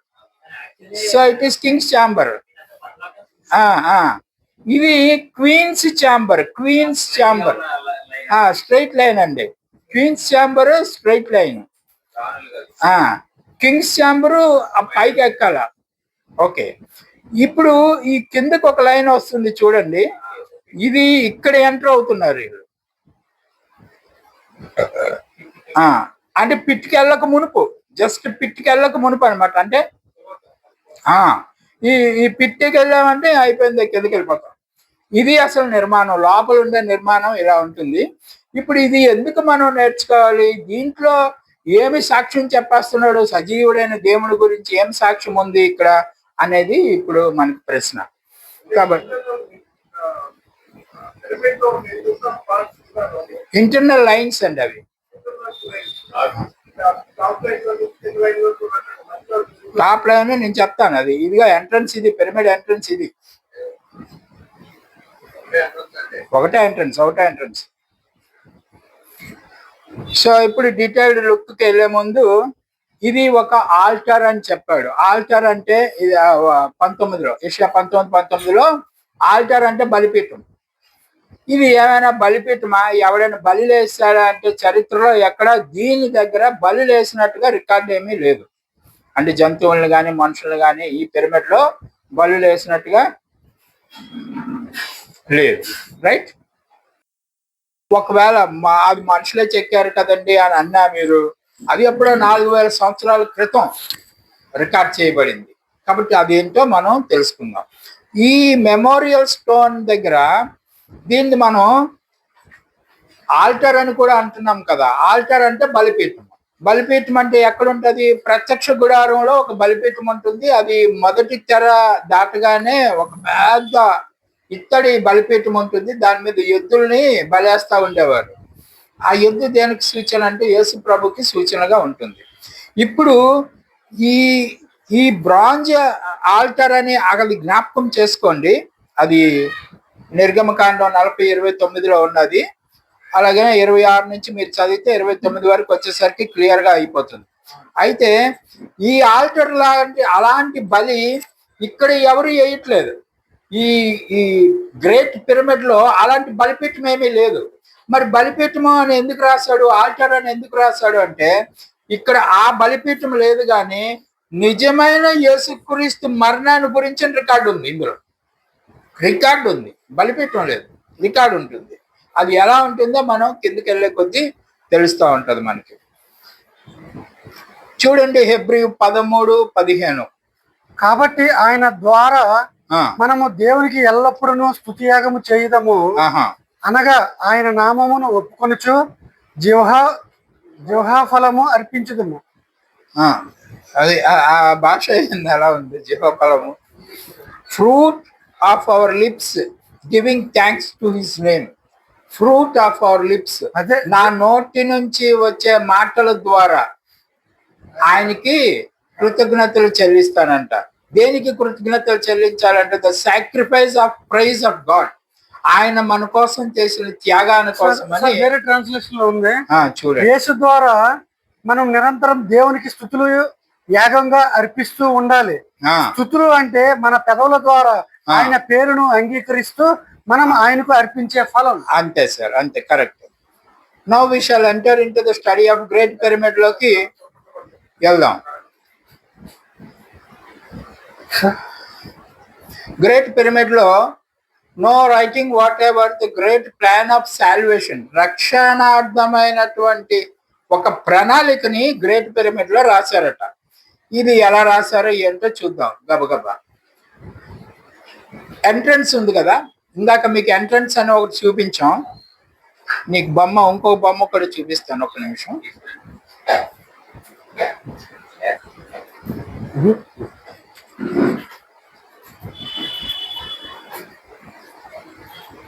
ఇదిగో ఒరిజినల్ ఎంట్రన్స్, అది పైది.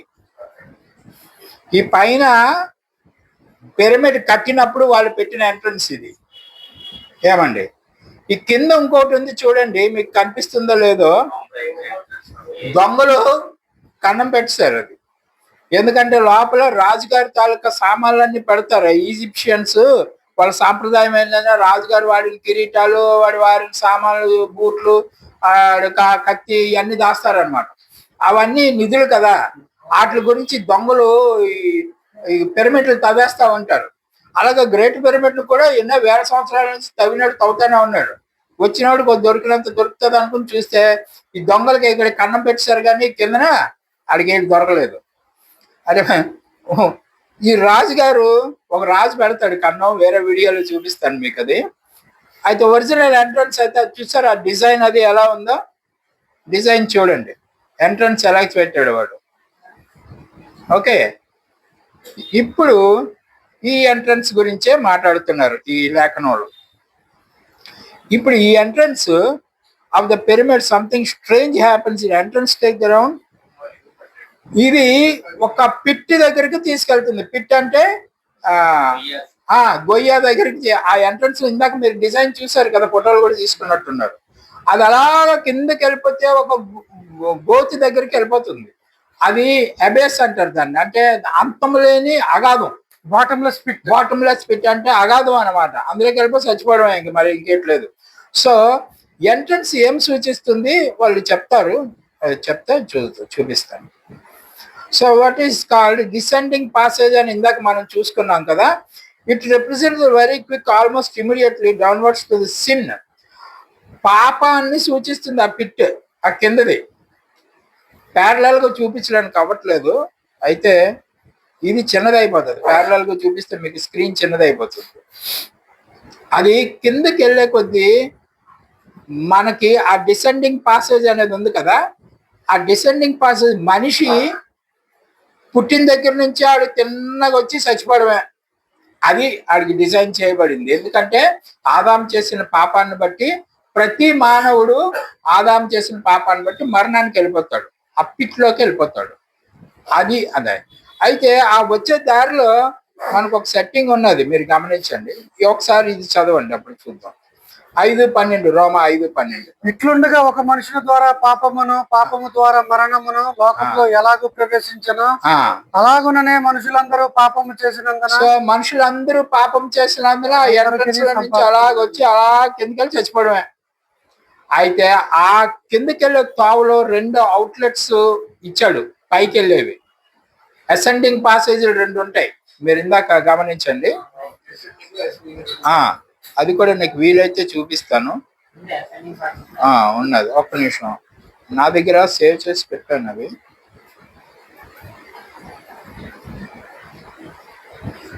ఒక్క నిమిషం.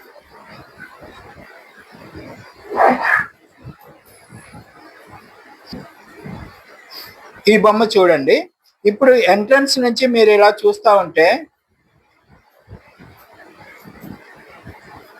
ఎంట్రన్స్ లో ఇదిగో ఇక్కడ నుంచి ఎంటర్ అవుతారు. ఇది ఇలా తీసుకొచ్చి ఈ పిట్లోకి వెళ్ళిపోతాం మనం. ఈ పిట్ ఏంటంటే మరణం. మనిషి ప్రారంభం, జీవితం ఇక్కడ ప్రారంభించి ఇలా ముగింపుకు వచ్చి ఇక్కడ చచ్చిపోతాడు. కానీ దేవుడు మనిషిని చంపడానికి డిజైన్ చేయలేదు. వాడి నిత్యము బతికుండాలని దేవుడు ఆశించాడు. కానీ ఆదాము ఏదో పొరపాటు చేయడం వల్ల మనందరికీ మరణాన్ని తీసుకొచ్చాడు. అయితే దేవుడు ఏర్పాటు చేసింది ఇందులో నుంచి మనల్ని సేవ్ చేయడానికి 2 అప్గ్రేడ్ పాసేజీలు ఉన్నాయి. అసెండింగ్ పాసేజ్ ఇక్కడ ఒకటి ఉంది, ఇక్కడ ఒకటి ఉంది. ఈ 2 పాసేజీల గురించి ఇప్పుడు మనం తెలుసుకోవాలి. ఈ మరణానికి వెళ్ళిపోయేవాడు ఈ 2 పాసేజీల నుంచి ఎలా పైకి వెళ్తాడు అనేది ఇప్పుడు మనం తెలుసుకుందాం. అందులో ఉంటుంది. ఇప్పుడు ఆదికాండం 1:21 ఏంటంటే, మనిషిని దేవుడు తన ప్రతిరూపంగా చేశాడు. తన ప్రతిరూపంగా చేసినప్పుడు వాడికి మరణం లేదు, ఎందుకంటే దేవుడు చచ్చిపోడు కదా. కాబట్టి ఆదాం కూడా చచ్చిపోకూడదు. కానీ మనం ఏదో ఒక పొరపాటు వలన అతడు ఆ ఉనికిని కోల్పోవాల్సి వచ్చింది. కాబట్టి ఈ descending passage representative of fall of man, మనిషి పడిపోయిన విధానాన్ని ఈ పాసేజ్ సూచిస్తూ ఉంటది. ఇది ఎక్కడ రాశారు అంటే 7:13. 7:13 మత్తయి 7:13. ఇరుకు ద్వారమున ప్రవేశించుడి, నాశనమునకు పోవు ద్వారము వెడల్పును, ఆ దారి విశాలమునై ఉన్నది. నాశనమునకు పోవు మార్గము వెడల్పును విశాలమున అయి ఉన్నది. ఇది నాశనమునకు పోవు మార్గం అన్నమాట. ఇలాగ వచ్చి వీళ్ళు చచ్చిపోతుంటారు. ఇది బ్రాడ్వే. మనం అందరం ప్రజెంట్ బ్రాడ్వేలోనే ఉంటాం. లోకం కూడా బ్రాడ్వేలోనే ఉంది. వాళ్ళేమి దేవుని తెలుసుకోరు కదా. ఒకవేళ తెలుసుకున్నా వాళ్ళ దేవుణ్ణి వాళ్ళు తెలుసుకున్నారు, కానీ మీ దేవుణ్ణి వాళ్ళు తెలుసుకోలేదు. కాబట్టి వాళ్ళందరూ కూడా బ్రాడ్వేలోనే ఉన్నారు. ఇప్పుడు తెలుసుకున్నాం, మనం బ్రాడ్వేలోనే ఉన్నాం. అయితే ఇది ఎక్కడికి వచ్చింది చివరికి? ఈ బ్రాడ్వే ఎవరికి తీసుకొచ్చింది? మరణానికి తీసుకొచ్చింది. అది ఎక్కడ చూపించాడు? అక్కడ 13లోనే డిస్ట్రక్షన్ అని రాశారు కదా, చూడండి. నాశనముకి దారి తీయను. ఆ నాశనం అంటే మరణానికి దారి తీస్తుంది అనమాట. రోమా 6:23లో కూడా అదే రాసి ఉంటుంది. పాపం వలన వచ్చి జీతం మరణం, అదేనా ఉంటుంది అక్కడ 6:23లో. ఇకపోతే ఇక్కడ మాత్రమే కాదు, ఈ మరణం గురించి కీర్తనలో కూడా రాశారు. చూడండి 55వ కీర్తన 23వ వచనం. గాడ్ షల్ బ్రింగ్ డౌన్, దేవా నాశన కోపములో నీవు వారిని పడవేయుదువు, రక్తాపరాధులను వంచకులను సగము కాలమైన బ్రతకరు. సగము కాలమైన బ్రతుకులు నాశన కోపంలో వేసేస్తావు అంటే చంపేస్తావు అని అర్థం అండి, ఇంకేం కాదు. 38:8లో 18లో కూడా ఉంటుంది ఇదే విషయం. ఈ పిట్టు గురించే ఈ లేఖనాలన్నీ ఆ కింద ఇందాక మనం చూసిన పిట్టు గురించే రాశారు. పాతాళమున నీకు స్తుతి కలగదు. ఇదిగో ఈ పాతాళం గురించే ఆ లేఖనాలన్నీ. ఇప్పుడు మనం చూసిన 3 లేఖనాలు ఈ పాతాళంవి. ఇక్కడ నుంచి బ్రాడ్వేలో వచ్చిన వాళ్ళందరూ ఈ పాతాళంలో పడిపోతారు అనమాట. రైట్, అయిందండి. ఇక అసెండింగ్ పాసేజీలు ఉన్నాయి కదా, అదేందో చూద్దాం. ఈ పైన అసెండింగ్ పాసేజ్లో 38:18 ఇదండి అసెండింగ్ పాసేజ్ లో దీని గురించి మాట్లాడుతున్నారు.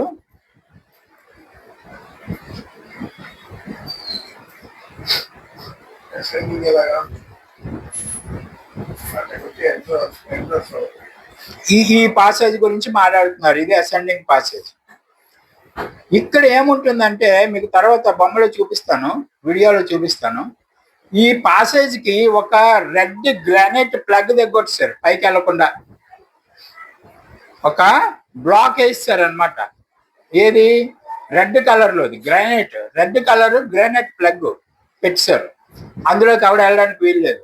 ఎందుకు అలా పెట్టారు, దాని అర్థం ఏమిటి అనేది లేఖనంలో చూద్దాం. ఎందుకు అలా పెట్టాడు అంటే లేవికాండం 18:5 ఒకసారి చూడే. లేవికాండం 18:5. మీరు నా కట్టడలను నా విధులను ఆచరింపవలను, వాటిని గైకొనివాడు వాటి వలన బతుకును. వాటిని గైకొనివాడు వాటి వలన బతుకును. ఏటిని గైకొన్నాలా?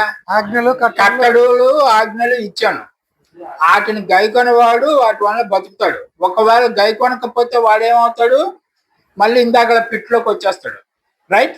ఇప్పుడు గలతీ 3:12 చదువు.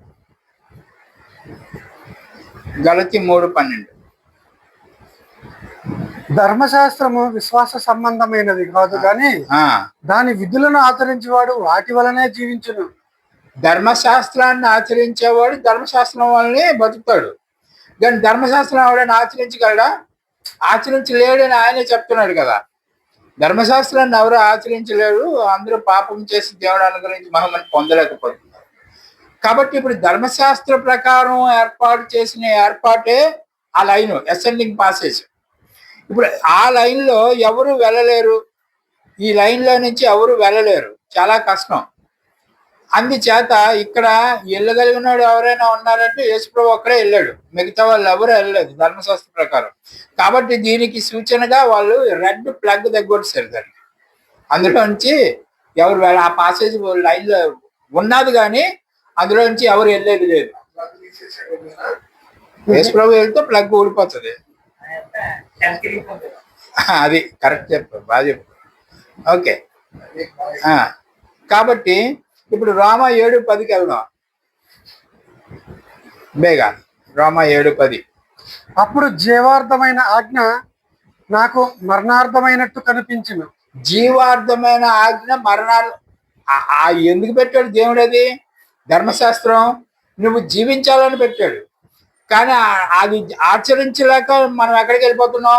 మరణంలోకి వెళ్ళిపోతున్నాం. సో జీవార్థమైన ఆజ్ఞ కాస్త మరణాన్ని తీసుకుని వచ్చేస్తుంది మనకి. అది ఆ ప్రాబ్లం, ఆ ప్లగ్ వలన, ఆ లైన్ వలన ఉండే ప్రాబ్లం అది. సో దేవుడు ఏర్పాటు చేసిన ఆ ఏర్పాటు మనకి సక్సెస్ అవ్వలేదు. సక్సెస్ అవ్వకపోయినప్పుడు మరి దేవుడు ఇంకొక ఏర్పాటు ఏదైనా చేయాలి కదా. ఆ లైన్ ఎక్కడికి వెళ్తుంది గమనించారా అసలు? ఈ లైన్ రాజుగారి ఛాంబర్, ఈ లైన్ గాని ఒక క్లియర్ అయితే డైరెక్ట్ గా అది కింగ్స్ ఛాంబర్కి వెళ్ళిపోతుంది. కింగ్స్ ఛాంబర్ 3 జంక్షన్, 3 కలిసే జంక్షన్. ఇక్కడ కొంచెం స్టెప్ ఉంది.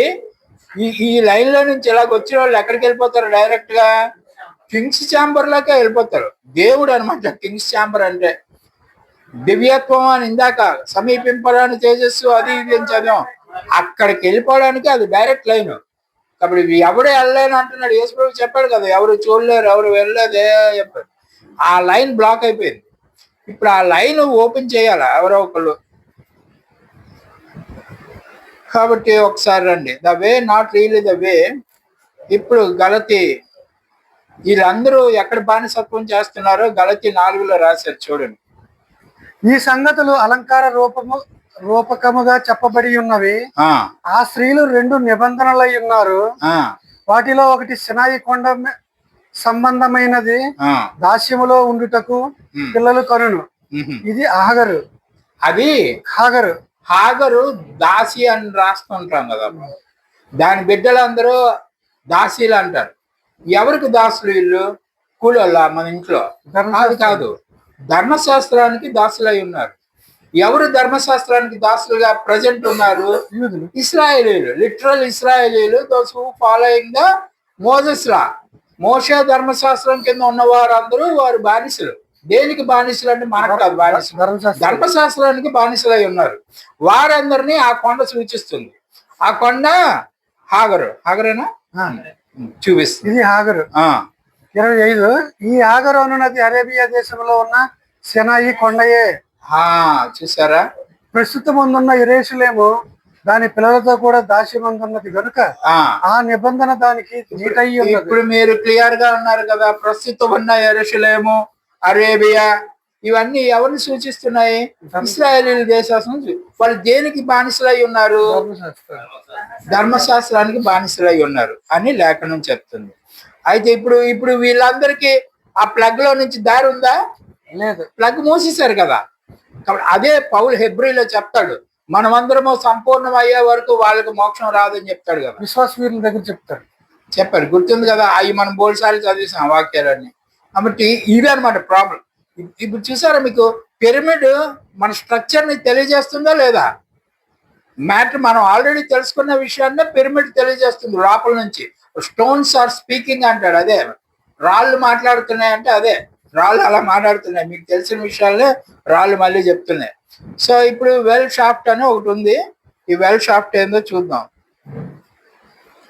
వెల్ షాఫ్ట్ ఎక్కడుంది? Well shaft kings chamber,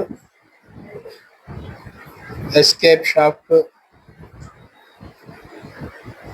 air shaft. వీడు వెల్ షాఫ్ట్ లేదు.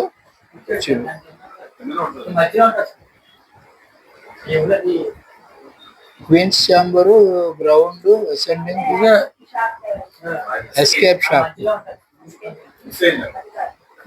ఈ బొమ్మలో మిస్ అయింది. దాంట్లో ఉంటుంది. కరెక్ట్. సో ఇప్పుడు చూద్దాం. మీకు చూశారు కాబట్టి నేను చెప్దాం. చూడండి, అపోస్తల కార్యం 4:12. మరి ఎవని వలనను రక్షణ కలగదు. ఉమ్. ఈ నామమునే మనము రక్షణ పొందవలెను గాని ఆకాశం క్రింద మనుషులలో ఇయ్యబడిన మరి ఏ నామమున ఏ రక్షణ పొందలేము. నామము రక్షణ పొందనేరరు. ఏ నామం? ఇప్పుడు యేసుక్రీస్తు. ఎవరు ఆ బలి?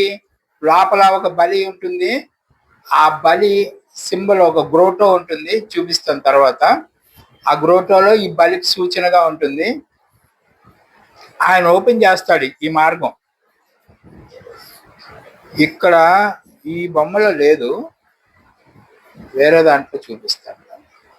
ఈ మధ్యలో ఒక గుహ ఉంటుందండి. అక్కడ యేసు ప్రభు మరణాన్ని సూచించేది ఒక గ్రోటో ఉంటుంది అనమాట. ఆ గ్రోటో అక్కడి నుంచి ఎవరైతే అది యేసుని అంగీకరిస్తారో ఆ అంగీకరించిన వాళ్ళందరికీ ఆయన ఓపెన్ చేస్తాడు మార్గం. ఎక్కడికి వస్తాం? మళ్ళీ ఈ జంక్షన్ లోకి వచ్చేస్తాం. ఈ జంక్షన్ లోకి వచ్చేస్తాం అనమాట. వీడియోలో క్లియర్ గా మీకు చూపిస్తానులేండి. ఆ జంక్షన్ లోకి వచ్చేస్తాం కాబట్టి ఆ మార్గం ఆయన ఓపెన్ చేస్తే, నేనే మార్గం అని యేసు ప్రభు చెప్పాడు కదా, ఆ మార్గం అక్కడ ఓపెన్ అవుతుంది ఆయన బలియాగం అయిన తర్వాత. ఐ ఆమ్ ద వే అంటాడు కదా యోహాన్ 14:6లో. So Jesus said that I am the way and I am resurrection అంటాడు. సో ఎవరైతే ఈ బలిని అంగీకరిస్తున్నారో, అంగీకరించకపోయినా సర్వ మానవాళి కోసం కదా, అందరూ కూడా అందులో నుంచి ఫ్రీగా లోపలికి వచ్చేస్తా ఉంటారు. సో ఈ గ్రోటో గురించి ద ప్లేస్ వెల్ షాఫ్ట్ చూద్దాం. 1 తిమోతి 2:6కి వెళ్ళండి సార్. అదే యేసు ప్రభు అందరూ పునరుద్ధానాలు అవుతారని చెప్తాడు కదా. ఈయన అందరి కొరకు విమోచన క్రయధనముగా అందరి కోసం విమోచన తను తానే సమర్పించుకున్నాను. తను తానే సమర్పించుకుంటాడు. కాబట్టి అందరూ లెగిసిపోతారు. పునరుద్ధానం ఇస్ ఫ్రీ ఫర్ ఎవ్రీవన్. మనం ఇప్పటి వరకు ఆలోచిస్తుంది ఏంటంటే నమ్ముకున్నవాడు లెగిస్తాడని అనుకుంటున్నాం కదా. నమ్ముకున్నవాడు మాత్రమే కాదు, అందరూ లెగిస్తారని చెప్తాడు. ఇదే విషయం కొత్త నిబంధనలో మాత్రమే కాదు, పాత నిబంధనలో కూడా చెప్పబడింది. హోషేయ 13:14లో ఉంటుంది. అయినను పాతాళ వశములో నుండి నేను వారిని విమోచించును. పాతాళ వశములో నుండి విమోచిస్తానని చెప్తున్నాడు. మృత్యువు నుండి వారిని రక్షించును.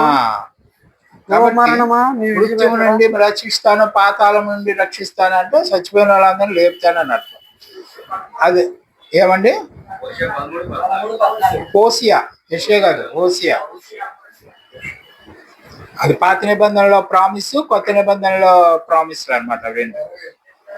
ఆ తర్వాత 2 తిమోతి 1:10లో కూడా మరణాన్ని నాశనం చేసేస్తానని చెప్తాడు. ఆ క్రీస్తు యేసు మరణమును నిరర్ధకము చేసి, మరణాన్ని నిరర్ధకం చేసి జీవమును అక్షయతను సువార్త వలన వెలుగులో సువార్త ఎవరు వింటారో వాళ్ళందరికీ అది ఇస్తాడు. అక్షయత ఇస్తాడు, పునరుద్ధానం కాదు. అక్షయత వేరు, పునరుద్ధానం వేరు. పునరుద్ధానం అందరికీ ఫ్రీ. అక్షయత అనేది ఓన్లీ మీలాంటి వాళ్ళకి, ఓన్లీ క్రిస్టియన్స్, డెడికేటెడ్ చేసిన వాళ్ళకి అనమాట. సో ఆ విషయం మళ్ళీ 2 తిమోతిలో కూడా చెప్తాడు. 1:10లో చూడండి. అదే సార్, అదే జీవం వేరు, ఇమ్మోర్టాలిటీ వేరు.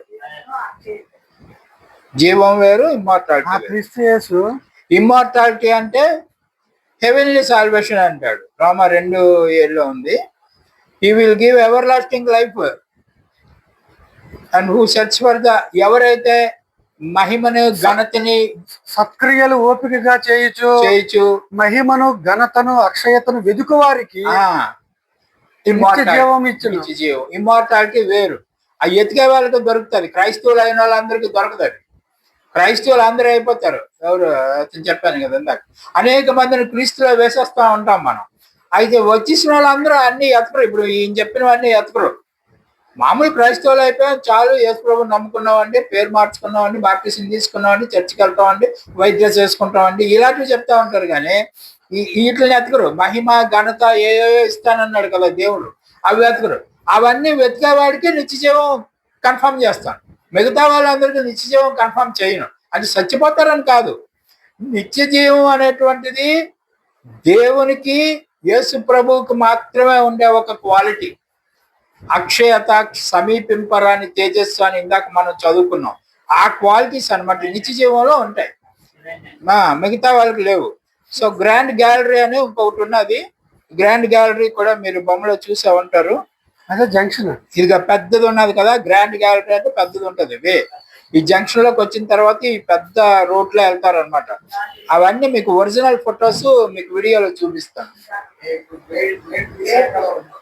ఆ, ఆ, కాబట్టి ఈ ఈ గ్రాండ్ గ్యాలరీలో దాని ఎత్తు మనం వెళ్ళడానికి 28 అడుగుల హైట్ ఉంటుందంట. 155 అడుగులు పొడుగు ఉంటుంది. పిరమిడ్ లోపల డిజైనింగ్ అది. అంటే ఇందాక బొమ్మ చూపించాను కదా, అదే అనమాట. తర్వాత వెడల్పు 6 అడుగులు, వెరీ లార్జ్ ఏరియా, ఫ్రీగా నడుచుకుంటూ వెళ్ళిపోవచ్చు లోపల. నేను రాజమండ్రిలో ఈ ప్రసంగం చేసినప్పుడు నాకు అసలు విమానం అంటే తెలియదు. ఆ రోజుల్లో 35 ఏళ్ల క్రితం ఎప్పుడు రాజమండ్రిలో ప్రసంగం చేయడానికి వెళ్ళాను ఈ సబ్జెక్ట్. అంటే అడిగితే ఇదంతా చెప్తా ఉన్నాను, నాకే కళ అని చెప్తా ఉంటే అవన్నీ వినేసిన తర్వాత పాస్టమ్ గారు చెప్తారు నాతో, మేము వెళ్ళాము నాయన అక్కడికి అని చెప్పింది. నాకు ఐ వాజ్ రియలీ షాక్.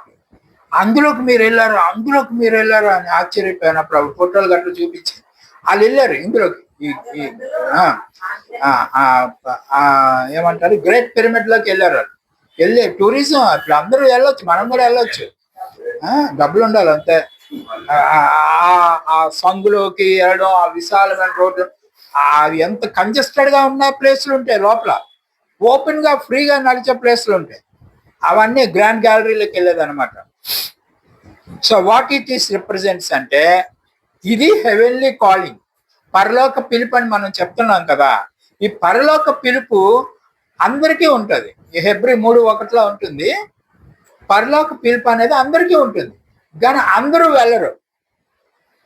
పిలుపు అందరికీ ఉంటుంది కానీ అందరూ వెళ్ళరు. ఇక్కడ 3 మార్గాల నుంచి వెళ్తున్నారు కదా జనాలు. ఇక్కడ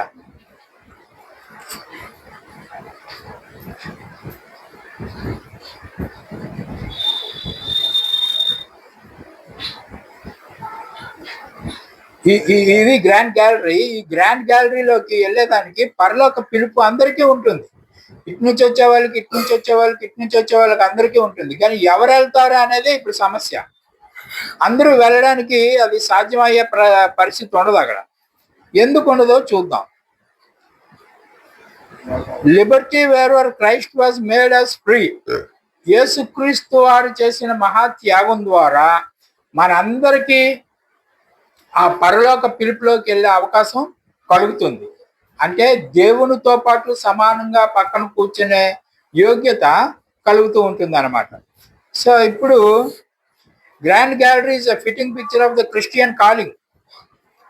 first 3 stages of Christian development మనం ఇంతకుముందు ఒక పాఠంలో నేర్చుకున్నాం కదా. 3 స్టేజ్లు. పిలువబడిన వారు, ఏర్పాటు చేయబడిన వారు, విశ్వాసంతో వెళ్ళేవారు.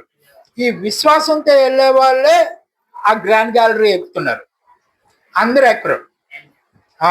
గ్రాండ్ గ్యాలరీ ఇలా ఉంటుంది స్టీప్ గా.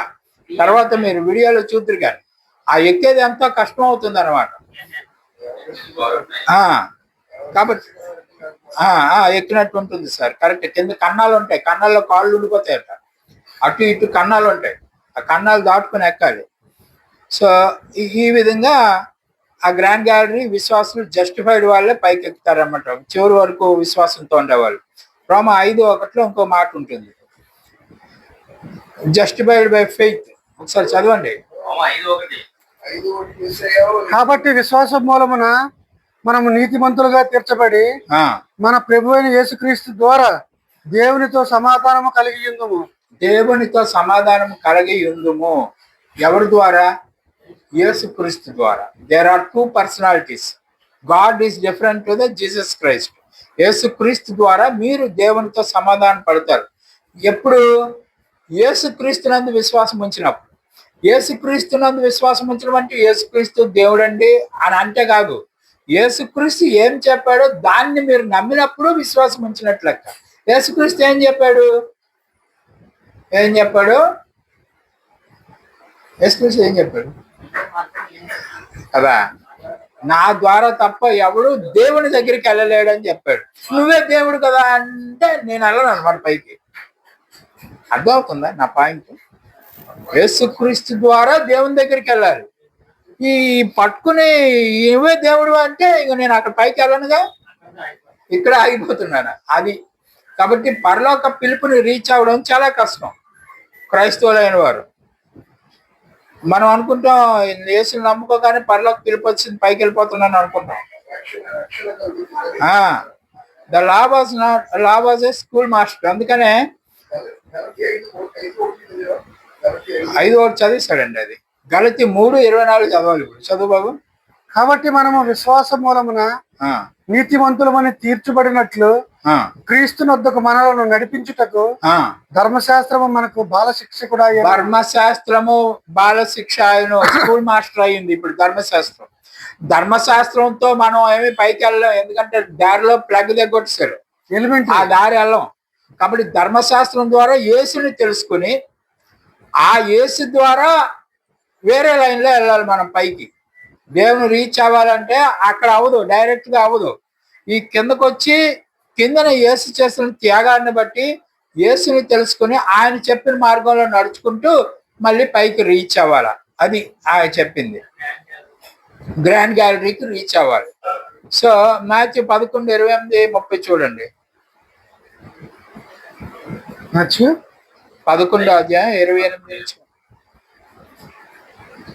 అన్న ప్రయాసపడి వస్తే నేను విశ్రాంతి ఇస్తానంటున్నాడు కదా, అంతే. అది మీరు అందరూ చిన్నప్పటి నుంచి చదువుకున్నవి. కాబట్టి ఇదిగోనండి గ్రాండ్ గ్యాలరీ చాలా కష్టమైంది. కన్నాలు ఉన్నాయి చూసారా, ఆ నడచడం చాలా కష్టం.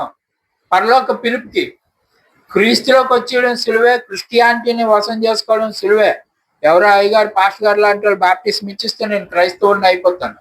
కానీ క్రైస్తవుడు అయిన తర్వాత నేను నడవలసిన మార్గం అది. ఈ మార్గం ఇదిగో హారిజంటల్ పాసేజ్ ఒకటి ఉంటుంది, ఈ అప్పర్ పాసేజ్ ఒకటి ఉంటుంది. అప్పర్ పాసేజ్కి జంక్షన్ ఇది కనిపిస్తుందా, పెద్ద చేయాలా? ఈ అప్పర్ పాసేజ్కి వెళ్ళేది చాలా కష్టం, విశాలంగా ఉంటుంది పైకి. కానీ ఈ చూసారు కన్నాలు ఉన్నాయి మధ్య మధ్యన, వీటిలన్నింటినీ దాటుకుని ఈ చివరికి వెళ్ళాలి. ఈ చివరికి వెళ్ళిన తర్వాత ఇక్కడ కొన్ని కష్టాలు ఉంటాయి ఈ చివరిలో. ఆ కష్టాలు కూడా అధిగమిస్తే అప్పుడు లోపలికి వెళ్తాం. అంటే అది ఈజీ కాదని చెప్పడానికి ఈ పిరమిడ్ లో మనకి డిజైన్ చేసి ఇచ్చారనమాట. కాబట్టి a picture of the grand gallery is the anti chamber. ఈ యాంటీ ఛాంబర్ అన్న మాట, ఇది యాంటీ ఛాంబర్ అంటే ఇది ఛాంబరు. యాంటీ ఛాంబర్ గురించి వీడియోలో చూపిస్తాను. పేర్లు గుర్తుపెట్టుకోండి చాలు, ఎందుకంటే వాడు అది చూపిస్తున్నప్పుడు మళ్ళీ మనకి పేర్లు ప్లాన్ వేరే ఉంటుంది, ప్రాక్టికల్ గా వేరే ఉంటుంది. అప్పుడెప్పుడే మనం మొదటి పాఠంలో నేర్చుకున్నాం కదా, ప్లాన్ ఎక్స్ప్లెయిన్ చేయాలంటే ప్లాన్ గీసిన ఇంజనీర్ ఎక్స్ప్లెయిన్ చేయగలడు, ఎవడు పడితే వాడు ఎక్స్ప్లెయిన్ చేయలేడు. ఈ ప్లాన్ అంతా దేవుడు చేసిన ప్లానింగ్. ఈ ప్లాన్ ని దేవుడే ఎక్స్ప్లెయిన్ చేయాలి, మనకి వేరే వాళ్ళు ఎక్స్ప్లెయిన్ చేస్తే అవ్వదు. సో దేవుడే ఎక్స్ప్లెయిన్ చేసింది. దేవుడి దయ వల్ల దేవుడు కొంతమంది జ్ఞానం ఇచ్చాడు, ఆ జ్ఞానంతో వాళ్ళు పిక్చర్ రూపంలో మనకు తీసుకొస్తున్నారు. ఆ పిక్చర్ ని మనం స్టడీ చేసినప్పుడు మనం దేవుడు ఏం చెప్పాడో క్లియర్ గా అర్థం అవుతుంది. సో గ్రాండ్ గ్యాలరీ అనేది గుర్తుపెట్టుకోండి. వెళ్దాం, అక్కడికి వెళ్దాం. So that's reading the first ascending passage నుంచి క్రీస్తునందు విశ్వాసం ఉంచడం, ఆ తర్వాత గ్రాండ్ గ్యాలరీలో ప్రవేశించడం. అంటే మీరు 3వ స్టేజ్ లోకి వెళ్ళడం, విశ్వాసంలో 3వ స్టేజ్ లోకి వెళ్తాం. నా లెటెస్ట్ ఇక్కడ అంతా దారి అంతా కన్నాలు ఉంటాయంట, స్లిప్పరీ ఉంటుంది, అంటే జారిపోతా ఉంటాం అన్న. స్టీప్ గా ఉంది కదా, ఎందుకు జారిపోవడం అలాగే డిజైన్ ఎందుకు చేశారంటే అక్షయతలోకి మనం ప్లానింగ్ చేసి వెళ్తుండేటప్పుడు అనేక సార్లు జారిపోతా ఉంటాం. మనం అప్పుడు పౌలు ఏం చెప్తాడు, నేను చెయ్యాలనుకున్నది చేయలేకపోతున్నాను, చేయకూడదు అనేది నేను చేసేస్తున్నాను అంటాడు. అయినా నాలో ఉన్న పాపమే కానీ పెద్ద మాట ఉన్నది కదా. ఆయన పౌలు గారికే అంత జారిపోతున్నాడు అంటే నువ్వు నేను జారకుండా ఉంటామా కదా. కాబట్టి జారిపోతా ఉంటాం, అందుకని అది స్లిప్పరీ ప్లేస్ అని రాశారు. మళ్ళీ గొయ్యలు ఉన్నాయి, గోతులో పడిపోతాం, కాలు వెళ్ళిపోతుంది, మళ్ళీ పైకి లేపుకోలేం. సో దేవుడు చెప్పిన మార్గంలోకి వెళ్ళాలంటే అంత కష్టపడాలి అని సూచించేదే grand gallery. Okay, so the grand gallery is the end of the top leads to the great step. ఇంత కష్టపడి ఈ గ్రాండ్ గ్యాలరీ అంతా ఎక్కితే ఆ చివరిలోనే ఒక ఎత్తైన స్టెప్ ఉంటుంది. ఆ స్టెప్ ఎక్కడం మహా కష్టం అనమాట. యాంటీ ఛాంబర్ లోకి వెళ్ళడానికి ఒక మెట్టు ఎక్కాలి, పెద్ద మెట్టు ఎక్కాలి. ఆ మెట్టు ఎక్కేది చాలా కష్టం. అప్పుడు ఇది దేన్ని సూచిస్తుంది అంటే అది ఇదేని సూచిస్తుందో లేఖనం చూడండి ఒకసారి. వాక్ బై ఫెయిత్ అంటాడు చూడు. కనుక ఈ దేహములో ఆ నివసించుచున్నంత కాలము ఆ ప్రభువునకు దూరముగా ఉన్నామని ఎరిగి ఉండియు ఆ ఎల్లప్పుడూ ధైర్యము గలవారై ఉన్నాము. ఈ దేహంలో ఉండేటప్పుడు ప్రభువుకి దూరంగా ఉన్నాము. ఎందుకంటే ప్రభు ఆత్మయ్య అయి ఉన్నాడు. మనం ఆత్మ కాదు కదా, శరీరం. శరీరంతో ఉన్న వాళ్ళకి శారీరక సంబంధమైనటువంటి బలహీనతలు ఆటోమేటిక్ గా వచ్చేస్తాయి. పౌలు కూడా అదే చెప్తాడు మనకి. ఆ ఆ శరీర సంబంధమైన బలహీనతలనే ఆయన ముళ్ళు అది ఇది అని చెప్పాడు. ఆయనకి ముళ్ళు ఉంటే మనకి ఇంకా పెద్ద ముళ్ళ కంప ఉంటది మనకి. కాబట్టి ఇవన్నీ అధిగమించడం లాస్ట్ వరకు అధిగమించడం ఒక పెద్ద స్టెప్ అంటాడు. ఇవి కాక మధ్యలో గొయ్యలు ఉన్నాయని చెప్తాడు, హోల్స్. రెగ్యులర్ ఇంటర్వెల్స్ లో హోల్స్ వస్తా ఉంటాయి. Daily prevalence through the his word experiences leading the upwards. రోజు ఒక కష్టం తర్వాత ఇంకొక కష్టం, ఒక కష్టం తర్వాత ఇంకొక కష్టం మనకు వస్తూ ఉంటుంది. ఇవన్నీ కూడా మీరు శోధింపబడినప్పుడు శోధన అధిగమించలేనంత నేనేమివ్వను, మీరు తట్టుకునేదే ఇస్తాను అని చెప్పి దేవుడే చెప్పాడు. అప్పుడు శోధన తర్వాత శోధన వస్తూ ఉంటుంది. మనం ఆయన లైఫ్ వెళ్ళేటప్పుడు ఆ శోధనని మనం విశ్వాసంతో అధిగమించినప్పుడు ఆయనే అది క్లియర్ చేస్తాడు తప్ప మనం ఏం చేస్తాం. నాకు శోధన వచ్చిందంటే వెంటనే మోసేసిన ఫోన్లో పిలిచి బాబు ఇలాగ అయిపోతుంది ఇటు చదువు అడుగుతాం. ఏం అడగకూడదు. దేవుడిని అడిగితే దేవుడు ఇంకో మార్గం ఏదో తెలుస్తాడు. నేనేం చేస్తాను, ఈయన కదా అందుబాటులో ఉన్నాడు, ఈయన అడుగుతా ఉంటాను. అది అడగకూడదు అంటాడు. దేవుణ్ణి అడిగితే అది క్లియర్ చేయడానికి ఒక థాట్ నీ బుర్రలో పెట్టేస్తా ఉంటాడు. అలాగా అవి రెగ్యులర్ ఇంటర్వెల్స్ లో వస్తాయి అన్నమాట మనకి. ఎప్పుడు దేవుని మార్గాన్ని, అందుకనే ఈ మార్గంలో వెళ్ళిన వాడికి శ్రమలు ఉంటాయి అని చెప్తా ఉంటారు. ఇది మన వాళ్ళు ఎలా మిస్గైడ్ చేస్తారు. క్రీస్తులోకి వచ్చిన వాళ్ళందరికీ శ్రమలు ఉంటాయండి. శ్రమలు మనకెందుకు శ్రమలు ఉంటాయి? మనం ఏమైనా తప్పు చేస్తే కదా ఆ శ్రమ వచ్చింది. ఇప్పుడు నేను లంచం తీసుకుంటే నన్ను పోలీసులు అరెస్ట్ చేశారు, అది నా మిస్టేక్. దానివల్ల నువ్వు ఏ తప్పు చేయకుండా కూడా కొన్ని వస్తూ ఉంటాయి శోధనలు. ఆ శోధనలు దేవుడు తప్పిస్తాడు. నీవు కావాలని చేసిన మిస్టేక్ వల్ల వచ్చిన శోధన దేవుడు తప్పించడు. దానికి నువ్వు పనిష్మెంట్ అనుభవించవలసిందే. ఎందుకంటే ఆ పనిష్మెంట్ అనుభవించకపోతే ఇంకొకసారి మళ్ళీ చేస్తావు. దేవుడు అది ఎందుకు ఇచ్చాడు అంటే అది ఇంకొకసారి నువ్వు చేయకూడదు, నువ్వు తప్పు చేసావు కాబట్టి. ఆ తప్పు మళ్ళీ చేయకుండా ఉండాలంటే నిన్ను శిక్షిస్తాడు. ఆ విధంగా దేవుడు శిక్షిస్తా నిన్ను సరి చేస్తావు అంటాడు. కాబట్టి ఈ ఈ హోల్స్ వచ్చాయి. ఆ హోల్స్ అన్ని హోల్స్ ఒకటిగా లెక్కెట్టుకోకూడదు. సో మన privileges, Christian privilege and invitation to only being believer faith followers. ఇక్కడ చూడండి ఒకసారి గబగబా ఈ 3 వాక్యాలు చూద్దాం. ఫిలిప్పి 1:29 ఏలయనగా మీరు నా యందు చూచినట్టు నా యందున్నదని మీరు ఇప్పుడు వినుచున్నట్టు పోరాటం మీకును కలిగి ఉన్నందున క్రీస్తునందు సఫర్ ఫర్ మీ అని ఉంటుంది కదా, నా కొరకు శ్రమ పడండి అని. అదే క్రీస్తునందు విశ్వాసం ఉంచుట మాత్రమే కాక ఆయన పక్షమున శ్రమ పడుటయో. ఆయన పక్షమున శ్రమ పడుట అంటే క్రీస్తు పక్షమున, క్రీస్తు దేని గురించి శ్రమ పడాడో అది శ్రమలు మీరు పడాలా. మీరు ఎవరు ట్రూత్ చెప్పడానికి శ్రమ పడ్డాడు. యేసు దేని గురించి శ్రమ పడ్డాడు? నా కోసం మేకలు కొట్టించుకున్నాడండి, అదండి. అవన్నీ వదిలి అవి నువ్వు ఎలాగ చేయలేవు, నేను కూడా చేయలేను. కానీ క్రీస్తు మనకు ఒక పని అప్పచెప్పాడు కదా. ఆ పని ఏమి? దానికోసం శ్రమ పడాల. క్రీస్తు దేవుని రాజ్యాన్ని విస్తరించడానికి శ్రమ పడ్డాడు. ఆ పని బ్యాలెన్స్ మీకు అప్పచెప్పాడు. మీరు దేవుని రాజ్యము అంటే ఏంటంటే అనేక మందిని క్రీస్తులో వెయ్యడం కాదు, యేసుక్రీస్తు క్యాబినెట్ లోకి మనుషుల్ని పోగేయడం. యేసుక్రీస్తు రాజు, ఆయనతో పాటు పరిపాలించడానికి మనుషులు కావాలి, రాజులు యాజకులు. ఆ మనుషుల్ని మీరు తయారు చేసి ఇవ్వాలి. అది మీకు అప్పచెప్పిన పని. అందుకనే పంట విస్తారంగా ఉంది అంటే క్రైస్తవులు విస్తారంగా ఉన్నారు, కొయ్యడానికి మనుషులు లేరంట. అంటే అందులో శ్రేష్టమైన గోధుమ గింజల్ని కోసి గాదిలో వేయడానికి మనుషులు లేరంటాడు. మనమేమనుకుంటున్నాం, పంట విస్తారంగా ఉందంటే లోకమంతా హిందువులును, ముస్లింలు, క్రైస్తవ ఎవరాలు, జైనులు వాళ్ళు ఉన్నారండి, వాళ్ళందరినీ కోసేసి మన క్రిస్టియానిటీలో వేసేయాలండి అని మనం అనుకుంటున్నాం. యేసు ప్రభు ఉద్దేశం అది కాదు. పంట విస్తారంగా ఉంది అంటే ఇందాక మనం రోమా 10:18లో చదివించినట్టుగా క్రైస్తవులు విస్తారంగా ఉన్నారు, కానీ అందులో యేసుకు పనికొచ్చే క్రైస్తవులు లేరు. ఆ పనికొచ్చే క్రైస్తవులు ఏరి వాళ్ళకి ఏం భోజనం పెట్టాలో ఆ భోజనం పెట్టి బలపరిచి దానియేలుకి పెట్టాడు కదా భోజనం. పెడితే మంచి అందంగా తయారయ్యాడు. వాళ్ళు అనుకున్నారు మాంసం కేసం తింటే మంచి అందంగా అయిపోతాడు. మేము మాంసం తినమండి, మేము కాయగూరలు తింటామని దానియేలు చెప్పి వాళ్ళందరికన్నా మనోడే అందంగా తయారయ్యాడు. అలాగన మనం ఎవరికి భోజనం పెడుతున్నామో వాడు అందంగా తయారైపోవాలా మన భోజనం తిని. ఆ అందంగా తయారయ్యి వాడు క్రీస్తుకి పనికొచ్చేలాగా అయితే వాడిని తీసుకెళ్లి క్రీస్తు క్యాబినెట్ లో పెట్టాలి. అది మనకు అప్పచెప్పిన పని. Okay, right. ఇప్పుడు అది ఒక వచనం చదువు బాబు. 12:1 మీరు సజీవ సాక్షులుగా మిమ్మల్ని మీరు దేవునికి సమర్పించుకోండి అంటాడు. సజీవ సాక్షులు అంటే ఏమి?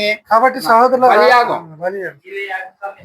అనుకూలమైన సజీవ యాగం ఏమి అప్పచెప్పాలి?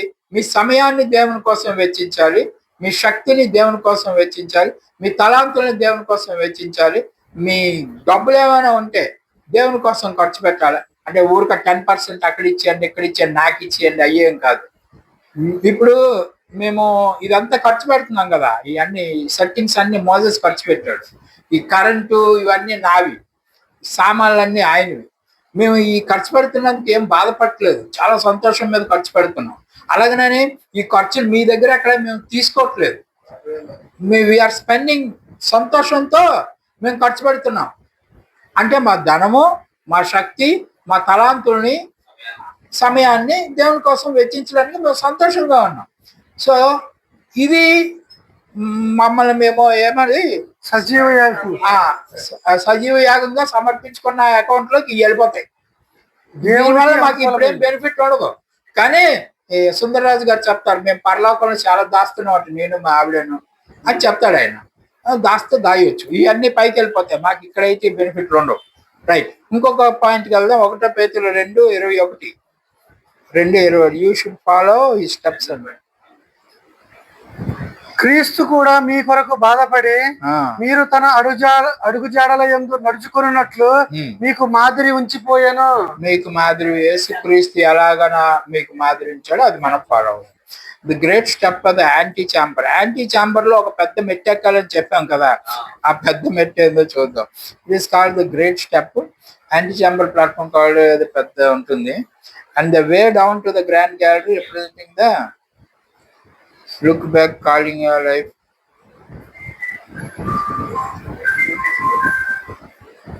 ఇప్పుడు ఈ యాంటీ ఛాంబర్ లో పెద్ద మెట్టు ఎక్కేదంటే ఇప్పుడు మనం మాట్లాడుకున్నవన్నీ కూడా విజయవంతంగా పూర్తి చేయగలిగితే మనం పెద్ద మెట్టు ఎక్కినట్టే లెక్క. One can see one own down fast ascending passes. ఇది ఒక గొప్ప అవకాశం, అందరికీ ఇస్తున్నాడు ఈ అవకాశం. నాట్ ఓన్లీ పాస్టర్స్, లేకపోతే యాజకులు, లేకపోతే పవిత్రులు, విస్తారంగా కోట్ల మందిని క్రైస్తవులుగా మార్చిన వాళ్ళు అలాగేం లేదు. సతీష్ కుమార్ లాంటి పెద్ద ప్రీచర్కి ఏమి ఇచ్చాడో నీకు నాకు కూడా అదే ఇచ్చాడు. మనం ఎవరికైనా పరలోక ఫ్రీ, ఆయనకైనా మనకైనా. మరి ఎవరు సక్సెస్ఫుల్ గా పైకి వెళ్తాడో, ఎవడు ఆ పెద్ద గట్టు ఎక్కుతాడో అతడు విజయవంతంగా అది పని పూర్తి చేసినట్టు. అది ఓపెనింగ్. యోగ్యమైన విధేయత కలిగి ఉండాలి, దేవునికి ఇష్టమైన విధేయత కలిగి ఉండాలి. అంటే మనం ఆ గట్టు ఎక్కినట్టు లెక్క. 2 తిమోతి 2:10 2:11 చూడండి. ఈ మాట నమ్మదగినది ఏదనగా మనం ఆయనతో కూడా చనిపోయిన వారమైతే ఆయనతో కూడా బ్రతుకుతాము. అది ఆయనతో చనిపోవడం అంటే ఇప్పుడు సూసైడ్ చేసుకోమని కాదు చెప్పడం. మన ఉద్దేశాలు ఇప్పుడు ప్రతి మనిషికి సొంత ఉద్దేశం ఉంటది, అభిప్రాయం. హ్యూమన్ రైట్స్ అని ఉంటారు కదా, మానవ హక్కులు. ఈ మానవ హక్కులు అనేటువంటివి మనకి ఉంటాయి కొన్ని. ఆ హక్కుల్ని కోల్పోవాలి. ఇప్పుడు గవర్నమెంట్ మన హక్కులు కోల్పోమంటే, ఇప్పుడు చూడు స్పీకింగ్ రైట్ ఉన్నది కదా మనకి 9 హక్కులు. మాట్లాడే హక్కు ఉంది. ఆ మాట్లాడే హక్కు వదిలేసుకోవాలి. నువ్వు ఇష్టం వచ్చినట్టు మాట్లాడకూడదు, ఇష్టం వచ్చినట్టు వీడియోలు చేయకూడదు అని చెప్తే మా హక్కుని హరించేస్తున్నాను, కోర్టులో కేసేసుకుంటాం. అదే యేసు ప్రభు చెప్పాడు అనుకోండి, కోర్టులో కేసులు వేయడానికి లేదు, మానేసుకోవడమే నువ్వు. అలాగా మనకి కొన్ని హక్కులు ఉంటాయి. ఆ హక్కులన్నీ యేసు ప్రభుకి మామూలు భాషలో చెప్పాలంటే తాకట్టు పెట్టేశాం. మనకి ఏటి ఉండకూడదు, ఆయన ఏటి చెప్తే అది చేయడమే. అంత విధేయత కలిగి ఉంటే ఆ చివరి గట్టు ఎక్కిపోయినట్టు లెక్క. అంటే అక్కడ డిసిషన్ తీసుకోవడం అనమాట. చివరిగా లూకా 14:28 అండి. SIT not down first and come. మీలో ఎవడైనా ఒక గోపము కట్టింప గోరిన ఎడల దానిని కొనసాగించుటకు కావలసినది తన వద్ద ఉన్నదో లేదో అని కూర్చుండి తగులుబడి మొదట లెక్క చూసుకున్నాడా కదా. ఏదైనా బిల్డింగ్ కట్టించాలంటే ఈ బిల్డింగ్ కట్టించాలని నా దగ్గర ఎంత డబ్బులు ఉండాలా ఇవన్నీ లెక్కేసుకుంటాం కదా. కాబట్టి పరలోక పిలుపుకి నేను ఎలిజిబిలిటీయా కాదా అనేది మనం లెక్కేసుకోవాలి. నేను ఇవన్నీ చేయగలరా, ఇవి చేసుకుంటే నేను ముందుకు సక్సెస్ అవుతాను, లేకపోతే సక్సెస్ అవ్వను. కాబట్టి ఒక బిల్డింగ్ కట్టేటప్పుడు మనం ఎలాగ ప్లానింగ్ చేసుకుని అంతా వెళ్తామో, పరలోక పిలుపులోకి వెళ్ళేటప్పుడు కూడా మనం ఆ ప్లానింగ్ ఉండాలి. ప్లానింగ్ ఉండకపోతే ఎక్కడో దగ్గర పడిపోతాం. ఎ ప్లేస్ ఆఫ్ డిసిషన్, అది ఆ నిర్ణయం అనమాట. కింగ్స్ ఛాంబర్లోకి వెళ్లే ముందు ఒక నిర్ణయం ఉంటుంది. మత్తయి 16:24.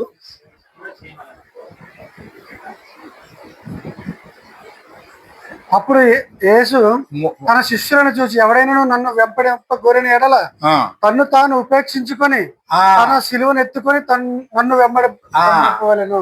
తనను తాను ఉపేక్షించుకొని 2 పాయింట్లు గుర్తుపెట్టుకోండి. ఎందుకంటే తర్వాత మనం వీడియోలోకి వెళ్ళేటప్పుడు ఆ పాయింట్లు వస్తాయి. వీడియోలో అంటే గ్రేట్ పిరమిడ్ లో చూపిస్తాడు అవన్నీ. తనను తాను ఉపేక్షించుకోవడం ఒకటి, సిలువను ఎత్తుకోవడం ఇంకొకటి, అనుసరించడం ఇంకొకటి. ఇవన్నీ కూడా చేస్తే విజయవంతంగా, ఇక్కడ బొమ్మలు కూడా చూపిస్తున్నాడు కానీ ఇవి నేను వీడియోలో కలర్ఫుల్ గా చూపించుకోవచ్చు. ఇక్కడ యాంటీ ఛాంబర్ ఇక్కడ ఉందే చూసారా, గ్రేట్ స్టెప్ అని అంటాడు కదా.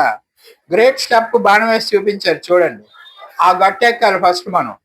ఆ గట్టు ఎక్కిన తర్వాత ఒక ఛాంబర్ వచ్చింది. అక్కడ మనం ఇలా ఒంగుని వెళ్ళాల. పక్కన మనిషి ఉన్నాడు చూడండి, ఒంగుని వెళ్తున్నాడు. అంటే విధేయత అనమాట. చెప్పాడు కదా, తనను తాను ఉపేక్షించుకొని విధేయత చూపించి అలాగా నడుచుకుని వెళ్ళాల. అది ఈజీగా వెళ్ళేది కాదు. అది ఇరుకు మార్గం కూడా కాదండి. అది ఒంగుని లోపలికి నడుచుకుని వెళ్ళాలన్నమాట. తర్వాత కలర్ ఫోటోలో బాగా చూపించాను. అక్కడ బాణాలు వేసి చూపించాడు చూడండి. First step great step. ఇక్కడ ఇదిగో ఇది ఈ బాణం వేసాడు. ఇక్కడ ఈ గొట్ట అనమాట, నల్లగా ఉంది కదా, ఈ గొట్ట ఎక్కాలి. ఈ గొట్ట ఎక్కిన తర్వాత ఇక్కడ నుంచి ఒంగుని వెళ్ళాలి ఇక్కడికి. ఇక్కడ ఒక బ్లేడ్ ఉంటుంది, ఆ బ్లేడ్ కింద నుంచి దూరాలి. దూరేగా ఇక్కడ మళ్ళీ ఓపెన్ ప్లేస్ ఉంటుంది, యాంటీ ఛాంబర్ అనమాట. ఈ యాంటీ ఛాంబర్ కనిపిస్తుందా? ఈ యాంటీ ఛాంబర్ లో నుంచి దాటిన తర్వాత మళ్ళీ ఇలాగా నడవాలి. ఇక్కడ ఒంగనే నడవాలి. ఇక అతను నడుస్తున్నాడు కదా పక్క ఫోటోలో, అలాగే వెళ్ళాలి. అప్పుడు కింగ్స్ ఛాంబర్ లోకి వెళ్తాం. ఇంత ఉంది కష్టం. ఫస్ట్ స్టెప్ ఇదిగో ఇది చూడండి. ఇప్పుడు ఫస్ట్ బెండింగ్ డౌన్, ఇక్కడ వంగోవాలి. ఇందాక మీరు 3 చదివారు కదా, ఇక్కడ చదివాం కదా 3. డినే హిమ్సెల్ఫ్, ఉపేక్షించుకున్న మనల్ని మనం ఉపేక్షించుకోవడం, సిలువనెత్తుకోవడం, ముందుకు కొనసాగడం. ఇక్కడ 3. ఇక్కడ మనం ఉపేక్షించుకోవడం, సెకండ్ బెండింగ్ సిలువనెత్తుకోవడం, ముందుకు కొనసాగడం, 3వ బెండింగ్ కొనసాగడం అనమాట. అది లైఫ్ టైం కొనసాగడం. అంటే మనం ఎప్పుడు చచ్చిపోతామో మనకు తెలియదు కాబట్టి అలవాటు చేసుకుని జీవితం అంతా ఇలా నడవడం అంటే కష్టం. జీవితం అంతా ఇలా ఒంగొని నడవాలండి. అది దాని అర్థం అదే. కాబట్టి ఇక్కడ ఇప్పుడు ఈ 21 అంగుళాలు గ్రానైట్ స్టోన్ గురించి రాస్తారు. ఇవన్నీ మీకు ఇక్కడ కన్నా వీడియోలోనే బాగా చూపిస్తాను. కింగ్స్ ఛాంబర్ లోకి వెళ్తాం. ఇది పరలోకంలోకి వెళ్ళే పిలుపు అనమాట. ఇందుకే కింగ్స్ ఛాంబర్ లో ఏముంటది రా బాబు అంటే ఏముండదు. అక్కడ పెట్టి ఉంటది, ఆ డబ్బా ఉంటదండి. ఒక డబ్బా చూపిస్తున్నారు కదా, దాని మీద మూత ఉండదు, అందులో శవం కూడా ఉండదు, ఖాళీ బాక్స్. అది ఈ ఖాళీ బాక్స్ దేన్ని చూపిస్తుందంటే ఈ ఈ కింగ్స్ ఛాంబర్ అంతా కూడా రెడ్ గ్రానైట్ రాళ్ళతో కట్టాడు. కింగ్స్ ఛాంబర్ అంతా రెడ్ గ్రానైట్, వీడియోలో చూద్దరు కానీ రెడ్ గ్రానైట్ తో చేశారు. ఎందుకు రెడ్ గ్రానైట్ తో చేశారో మీకు అవన్నీ అక్కడ చూపిస్తాను. ఇది 2 Peter 1:4 ఏముంటుందంటే partakers of the divine nature. వీరందరూ కూడా దేవుని డివైన్ నేచర్ లోకి మనం షిఫ్ట్ అయితే మనం అందులో భాగస్తులుగా మారిపోవాలి. 144,000 మంది నంబర్ చూసాం కదా, ఆ 144,000కి అక్కడికి వెళ్తాం. తర్వాత ప్రకటన 2:10 ఏముంటుంది, ఇది కిరీటం, జీవ కిరీటాన్ని ఇస్తానని చెప్తాడు. జీవ కిరీటం అక్కడికి వెళ్ళిన వాళ్ళు జీవ కిరీటంలోకి వెళ్తారు. Blessed and holy such second, వీళ్ళకి రెండవ మరణం లేదు. అది కింగ్స్ ఛాంబర్ లోకి వెళ్ళిన వాళ్ళకి రెండవ మరణం లేదు. తర్వాత వీళ్ళు 1 యోహాను 2:2 ఏముంటుందంటే but also for the sins of the whole world. యేసు ప్రభు వారు ఆయన పాపములకు శాంతికరమై ఉన్నాడు. మన పాపములకు మాత్రమే కాదు, సర్వలోకంలో ఉన్న వాళ్ళందరికీ ఇచ్చాడు, శాంతికరమై ఉన్నాడు. కాబట్టి వాళ్ళందరికీ ఆ అవకాశం కలుగుతూ ఉంటుంది. అయితే యోహాను 10:16 ఇప్పుడు ఇక్కడ చూడండి, నా దొడ్డిలో గొర్రెలు కాక వేరే దొడ్లో కూడా గొర్రెలు ఉన్నాయని చెప్తా. నా దొడ్డిలో గొర్రెలు అంటే మన క్రైస్తవులు అందరూ. మనకి గ్రాండ్ గ్యాలరీలోకి వెళ్ళే అవకాశం మనకు ఉంటుంది ఏమండి. మనవి కాక బయట ఉన్న గొర్రెలకు కూడా నేను అవకాశం ఇస్తాను అంటున్నాడు. సో వాళ్ళు కూడా మనతో పాటు పోటీ పడతారు గ్రాండ్ గ్యాలరీలోకి వెళ్ళేదానికి. గమనించండి, మనం యాక్చువల్లీ ఎప్పటి నుంచో క్రైస్తవులుగా ఉన్నాం అనుకోండి, మనం ఎవరన్నా నిన్న మొన్న క్రైస్తవునిగా మారుస్తాం. వాడు ఒకవేళ అక్షయతను మహిమను వెతుకువాడైతే వానికి కూడా ఈ గ్రాండ్ గ్యాలరీలోకి పోయే అవకాశం దేవుడు కల్పించేస్తాడు. విచక్షణ ఏం లేదు. అలాగనమాట.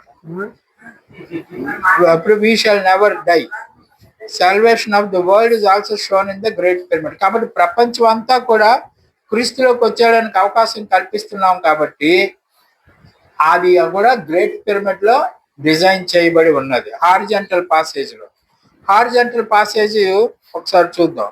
ఈ హారిజంటల్ పాసేజ్ లో ఇది ఉంది కదా, ఇలా డైరెక్ట్ గా క్వీన్ ఛాంబర్ లోకి వచ్చేస్తున్నారు ఈ లోకం అంతా.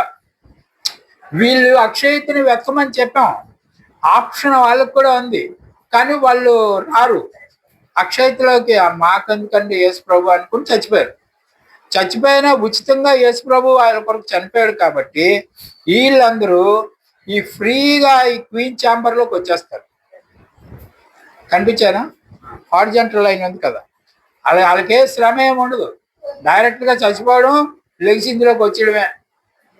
ఇక్కడ జంక్షన్ లో ఒక కార్యం జరుగుతుంది, అది తర్వాత చెప్తాం. అది తీర్పు అక్కడ జరుగుతుంది, అది జంక్షన్ లో తీర్పు జరుగుతుంది అనమాట. ఆ తీర్పు అంటే ఏంటో మనం తర్వాత తెలుసుకుందాం. అయితే పిరమిడ్ లో ఉన్న సిస్టమ్ ఏంటో అనేది మీకు తెలియజేయడానికే ఈ పాఠం. పిరమిడ్ లో లోకం అందరూ రక్షింపబడే విధానం రికార్డ్ చేయబడింది, మన క్రైస్తవులు రక్షింపబడే విధానం కూడా రికార్డ్ చేయబడింది. అట్ ద సేమ్ టైం యేసు ప్రభు బలియాగం కూడా అందులో రికార్డ్ చేయబడింది. యేసు ప్రభు బలియాగం ఈ బొమ్మలో క్లియర్ గా లేదు, నీకు వీడియోలో చూపిస్తాడు. కాబట్టి లోకమంతా సేవ్ అవుతారని చదివాం కదా.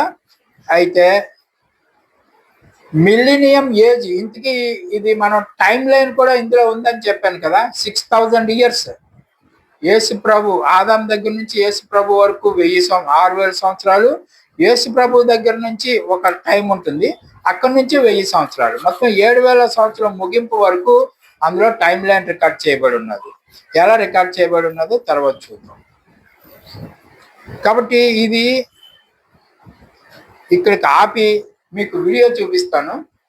ఇది ఇంతకన్నా ఇక్కడ ఎంత ఎక్స్ప్లెయిన్ చేసినా మీకు పాయింట్ అర్థం అవుతుంది. కాబట్టి వీడియోలో చూద్దాం. దేవుడు మీ అందరినీ దీవించును గాక. ఆమేన్.